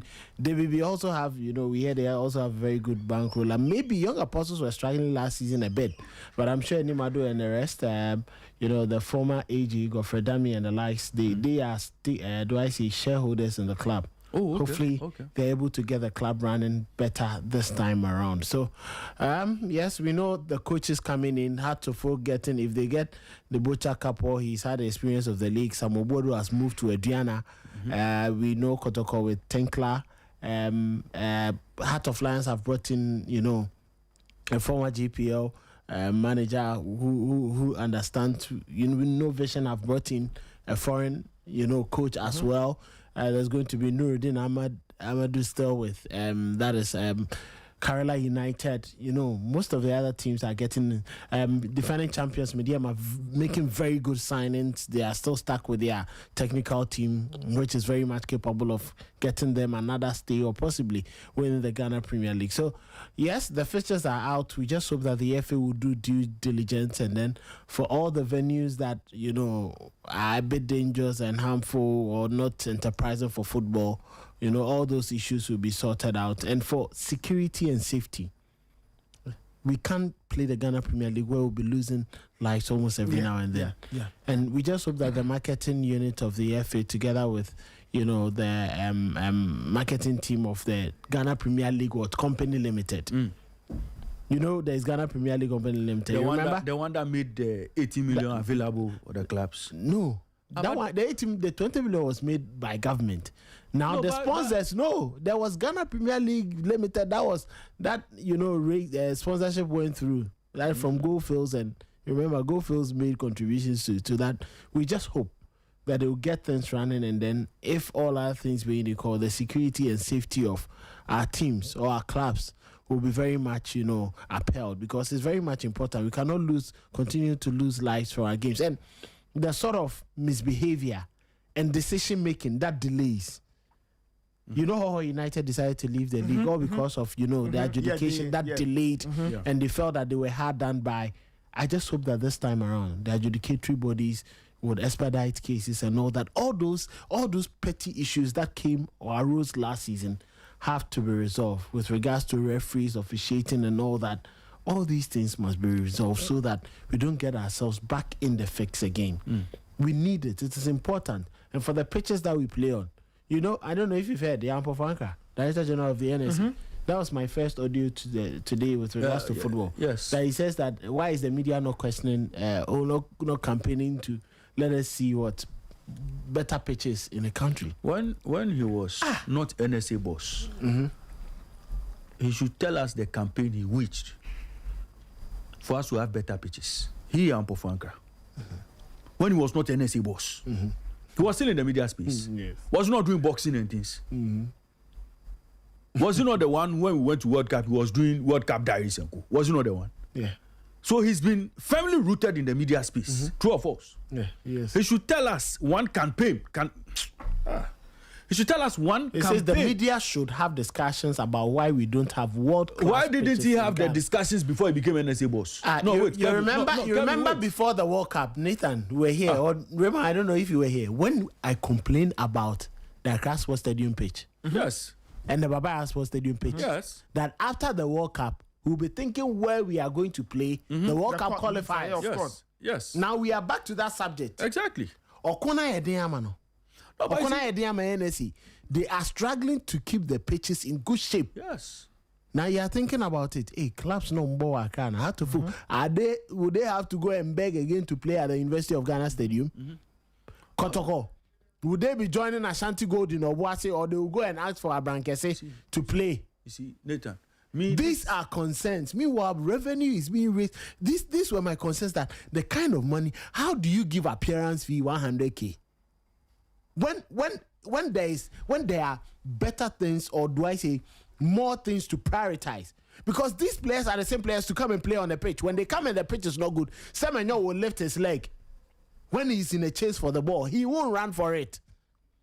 When Lucasen, or let's say Abdul Mumin, has to slide and make a tackle, he won't do it. But some felt, including Immortal, NISC can endorse, so you find more qualify. But we have forgotten the basics. The basics are more important, though. If you put away the basics, we will always get players in the diaspora who will be trained there. I told you, Lucasen, was he born here? Didn't you go for Lucasen? Yeah. Did we pick Razak Simpson? No. But these are the guys who are playing here. And the pitches are not top quality for them to even play. When we have to focus on it. Why didn't he make that claim to the ministry and to government that, please, the 100K you are giving to every player and the sub amount you are giving to the rest of the technical team, please, let's channel some into developing our pitches. Because we were here when it started raining and the pitch got soaked. The Black Queens coach came last week again, make the complaint that he was not happy with the condition of the pitch which they were training on. Now we are back to that same subject. We are going to play the Ghana Premier League. You will see, how many of the pitches will be in good shape for the league. And we say we are doing football. See. When you say it, they say you are not part of the football body, so keep quiet. Okay. Kelvin, Nathan, you see, the reason why I am not going to do any campaign for us to ask questions as to where we took our World Cup funds and why we are still having the kind of pitches we're asking is that the man in charge, he's been in this seat before. Yeah. The seat we are occupying today, he's been there before. In fact, he's even done it on the international stage up to BBC. Yeah. True or false? If he had started the campaign earlier, maybe by the time he became NSA boss, he would have been dealing with a world-class pitch to manage as an NSA boss. It doesn't lie in his mouth today, to be telling me, to be asking questions as to why we don't have good pitches, because it's today is the NSA boss. And that is why I'm not going to ask any question anywhere. Maybe Nathan will ask, maybe Kevin will ask, me, I won't ask. Has he not been a media man before? How many times did he call for, or did he advocate for, us to have the best of pitches in this country? But have you seen the from the World Cup money? Yeah. From World Cup money. When they were doing Black Stars Diary and Co, doing sponsorship, getting sponsorship from Goldfields and Co, did they remember pitches? Nathan, let's not go there.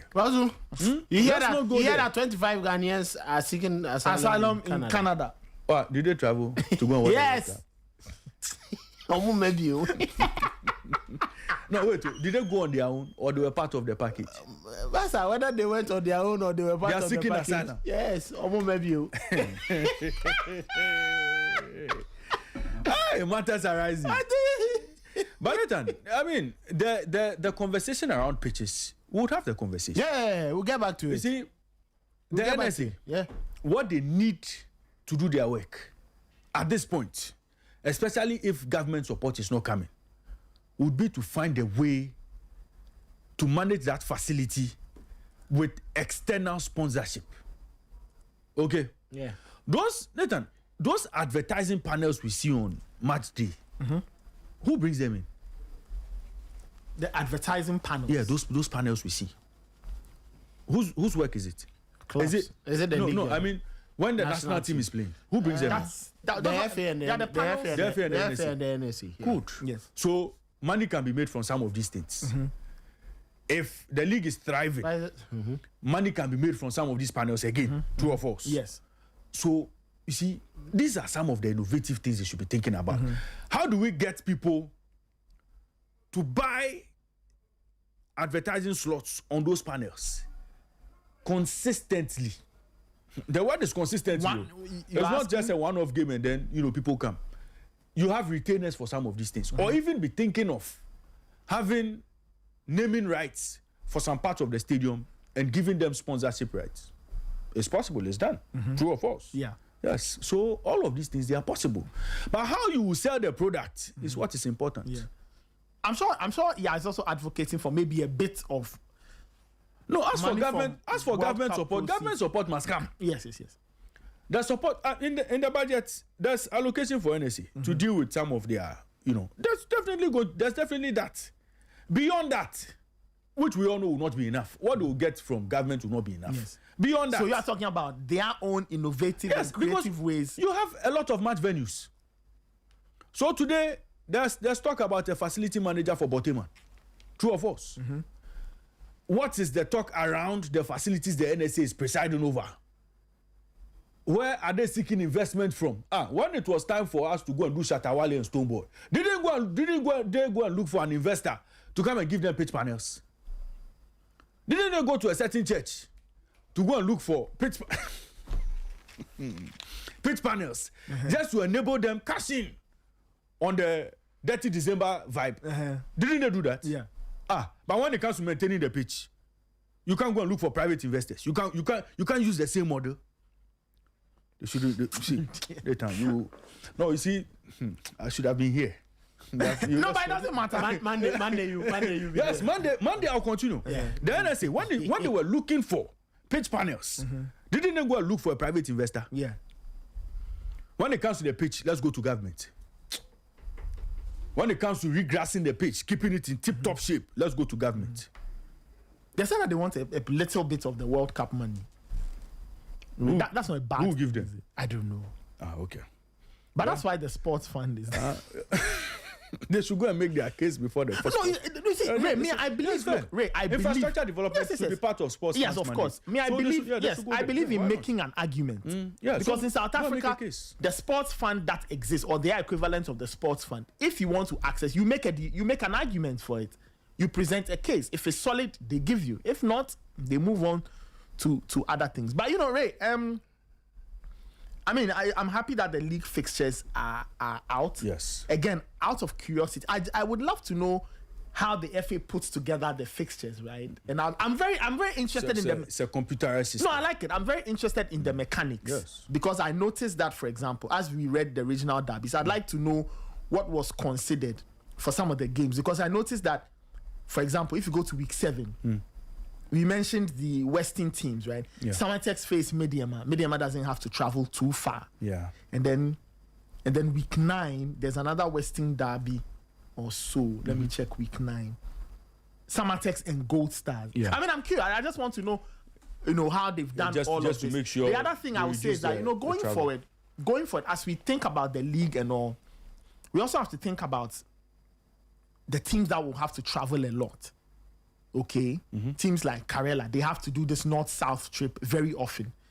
I guess as we put together fixes, the FA must think about maybe a certain mechanism that, okay, can we structure Karela's matches so that if they have to make a trip to the south to play, we can let them play a series of games here. So maybe if it's Hearts of Oak, they are here. Then maybe Vision. Then maybe All Blacks. And then maybe Mediama. Or they can play a number of games on the road. And then when they go back, you can, because they've played a number of games on the road, give them a few home matches. give them a few But home they'll matches. disagree. They'll disagree because, they tell you away trawa. So if he plays 3 games on the trot and loses, so that's 9 points. So that's 9 points off. He now has to play home matches and hope to win at all costs. So don't agree. They would always want to do the balance. But Karela, they have money. But you get the point I'm making. Karela, they have money. Hasn't Fatau moved? Yes. Hasn't Fatau moved? He's moved. Meaning that solidarity payments will baba me. Hannah Driss will be smiling. They have money. Don't travel. Nathan, let's talk women's football because Abigail Senasoso is here. See the way Abigail has come into the studio today. Hey, I beg you, I won't even talk again. I'll let her take us home. Have you seen what she has brought? Thank you. This American flavor. Thank you. This American flavor. You understand what I'm saying? Yeah. Okay. Is that a jacket? It's not. Good morning to you. And welcome. Jacket zippers. Good morning. Yeah, it's good to have you. Thank you. Yeah, you are I'm glowing. about to mention Michael calls Abigail by a certain name. I'll mention it. We'll drop the name. Okay, I beg you. Abigail, you still maybe Abigail herself will tell us what they do. Abigail, you still have a lot of ice in you, yeah.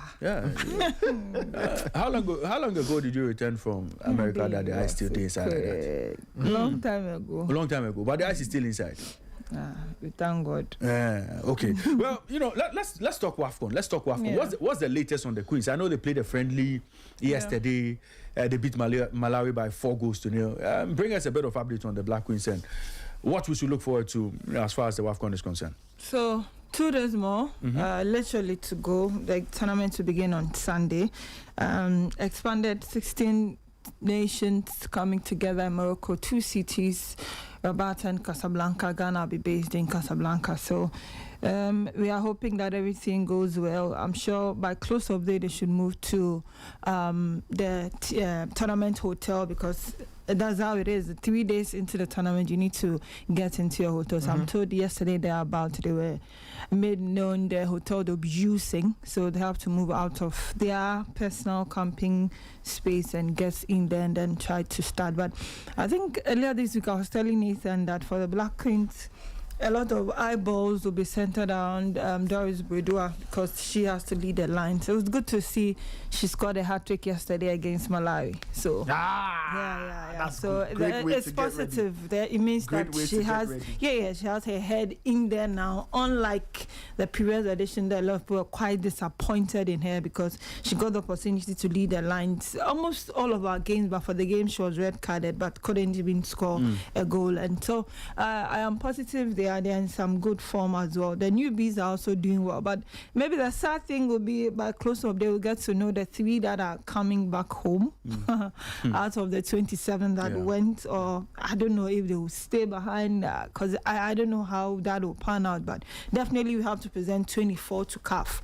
So if we decide to keep all the 27, then it means we are going to take care of the 3 that will remain. So we'll wait to see if indeed any of the 3 that would have to sit out will come back, because Kim has mentioned that it's looking difficult for him because the 3 that joined the names that we know, or the 3 that he has to let go, have also put in a lot of work. So it's becoming increasingly difficult for him to decide who should go home. But I think that away from the Black Queens, you are in for a very good tournament as well. There are nations in there that are coming to fight for a certain level of pride.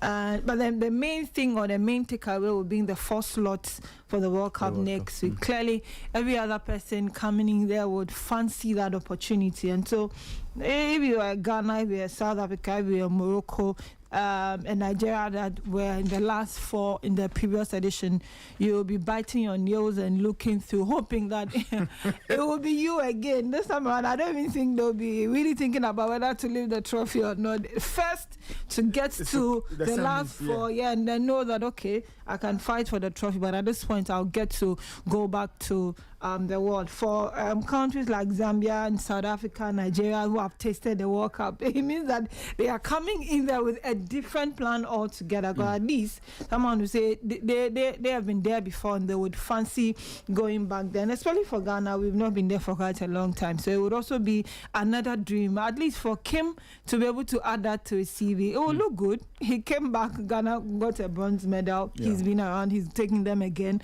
If he gets the last 4 and gets to go to the World Cup, for him, I'm sure it will be a good thing for him as well. So we are looking forward to some individuals that will also stand out and show the world what we have, because Baba Banda is also getting back. Aisha Toshola at the beginning was a little doubtful because after the last edition there were conversations of she retiring from the national team, but she's fully active. She's back in there with the Nigerian team and also hoping to do something. For the newbies, I think they would want to flex their muscles, especially a certain Cape Verde who will draw a lot of motivation from their male national team after they just ended World Cup. And the funny thing is, we'll be having our group opener with them. So if they know how to play openers. So if there's any energy they are coming into this tournament with, clearly they will try the Black Queens. But I feel that we will get to have some interesting tournaments as well. Talk of managers who are coming from the next, from the last edition. I think that on top of my head, the top 5 managers that a lot of people will be looking out for could be Justin Madugu with Nigeria, Kim Last himself, because he didn't inspire a lot of confidence before the last edition, and look how far they went. Ben City with Algeria, clearly his pedigree, people will also think that he should come this time around and do something good. For Desiree Ellis will also want to make a statement again. She would want to be there. And then I am Girl's very girlfriend, Nora Hupla, will also try to at least try and blend that attacking duo that she has. Or no, they have it, but it's how Rahel Kundananji and Baba Banda will combine up front and get them results is what they'll be looking out for. So it's going to be another interesting 3 weeks ahead of us. Hopefully Sporty will get to be a part of it and bring all of the news and everything that will come with it. So we are looking forward to the start on Sunday.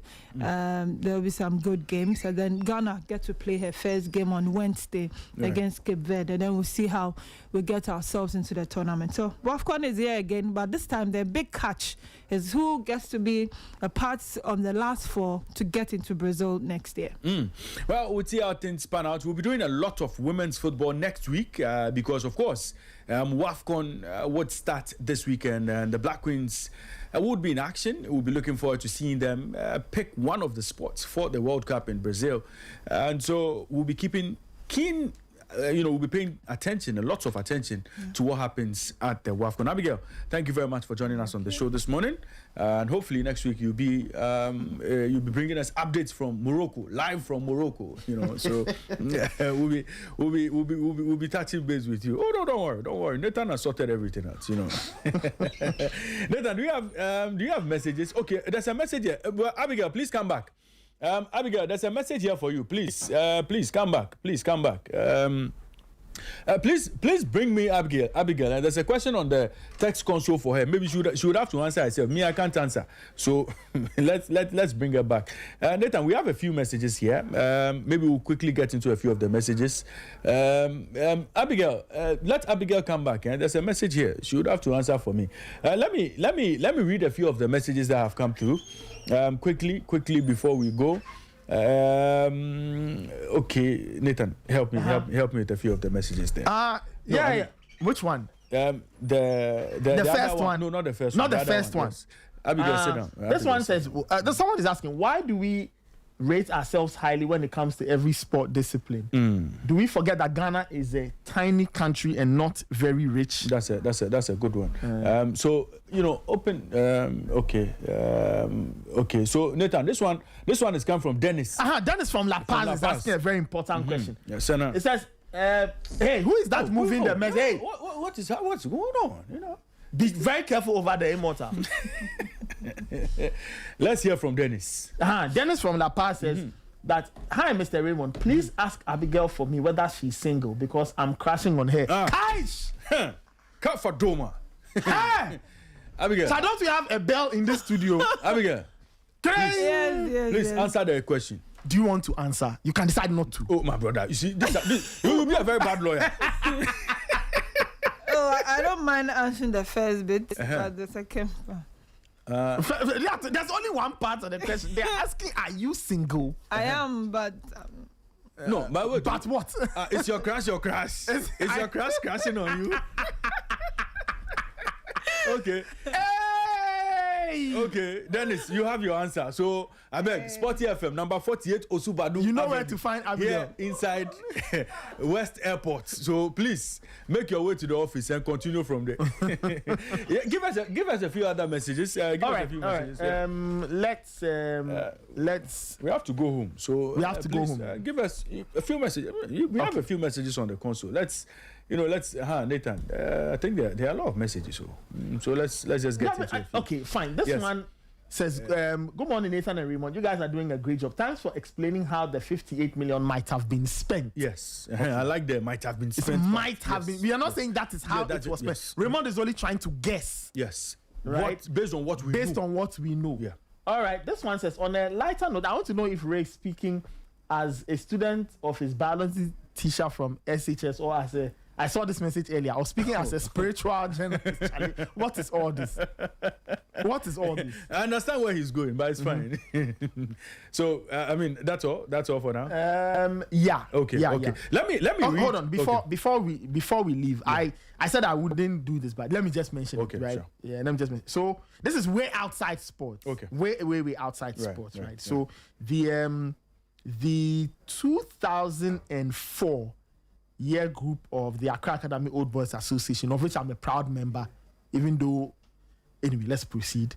So tomorrow, my year group, we are doing an official commissioning of the Accra Academy Media Center as a commemorative 20th anniversary project. So that's what we are doing tomorrow. So all members of the Accra Academy 2004 year group, if you know you finished in 2004, Accra Academy, like me, tomorrow we are handing over our project. Okay. To the school. Okay. So you'll be in Accra tomorrow. I'll make a decision. Fantastic. By close of day. Thank you. Yeah. Thank you. So my elder brother went to Accra. I didn't know that. You didn't tell me that. Went to Accra. Yeah. I've just forgotten. It's in 98. So yeah. So I was thinking of going to Accra at a point. I said no. And you wanted to? No. I have to go to the college. Not an academy. You know, if I didn't go to Accra Academy, I'd have gone to a disco. Oh yeah. Super. I'd have gone to a disco. Yeah. Nathan, Stanbic Bank have a message for us. Yeah. Stanbic Bank say we should get a Stanbic Money Wallet MasterCard. Okay. Now, imagine being in the stands for the UEFA Champions League. Here's your chance to experience 90 minutes of pure football magic. Simply spend $500 or more using your Stanbic Money Wallet MasterCard from now to August 14, and you could win 2 tickets to the league phase of the UEFA Champions League 2026-2027. Tickets are courtesy MasterCard. Now, if you are game, call them 0302 815 789 0302 815 798 or visit their website www.stanbicbank.com.gh. The world on your card. Terms and conditions apply.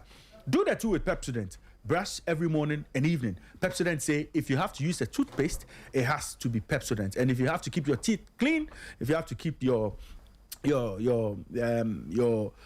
breath fresh as always, make sure you do the two and use Pepsodent toothpaste. So that message is also coming to you from Pepsodent. And then of course, Rexona say Rexona's motion sense technology has microscopic capsules that sit in your skin and burst with friction as you move, releasing extra burst of freshness for every step you take and every move you make. Choose Rexona today. Choose protection that moves with you. This message is also coming to you from Rexona. It's 10 past 10. And this all time would allow us on today's edition of Sporty Breakfast. This has been the Friday edition. Pardon us, 10 minutes, some small fun here and there. It's fine. It's all part of the game.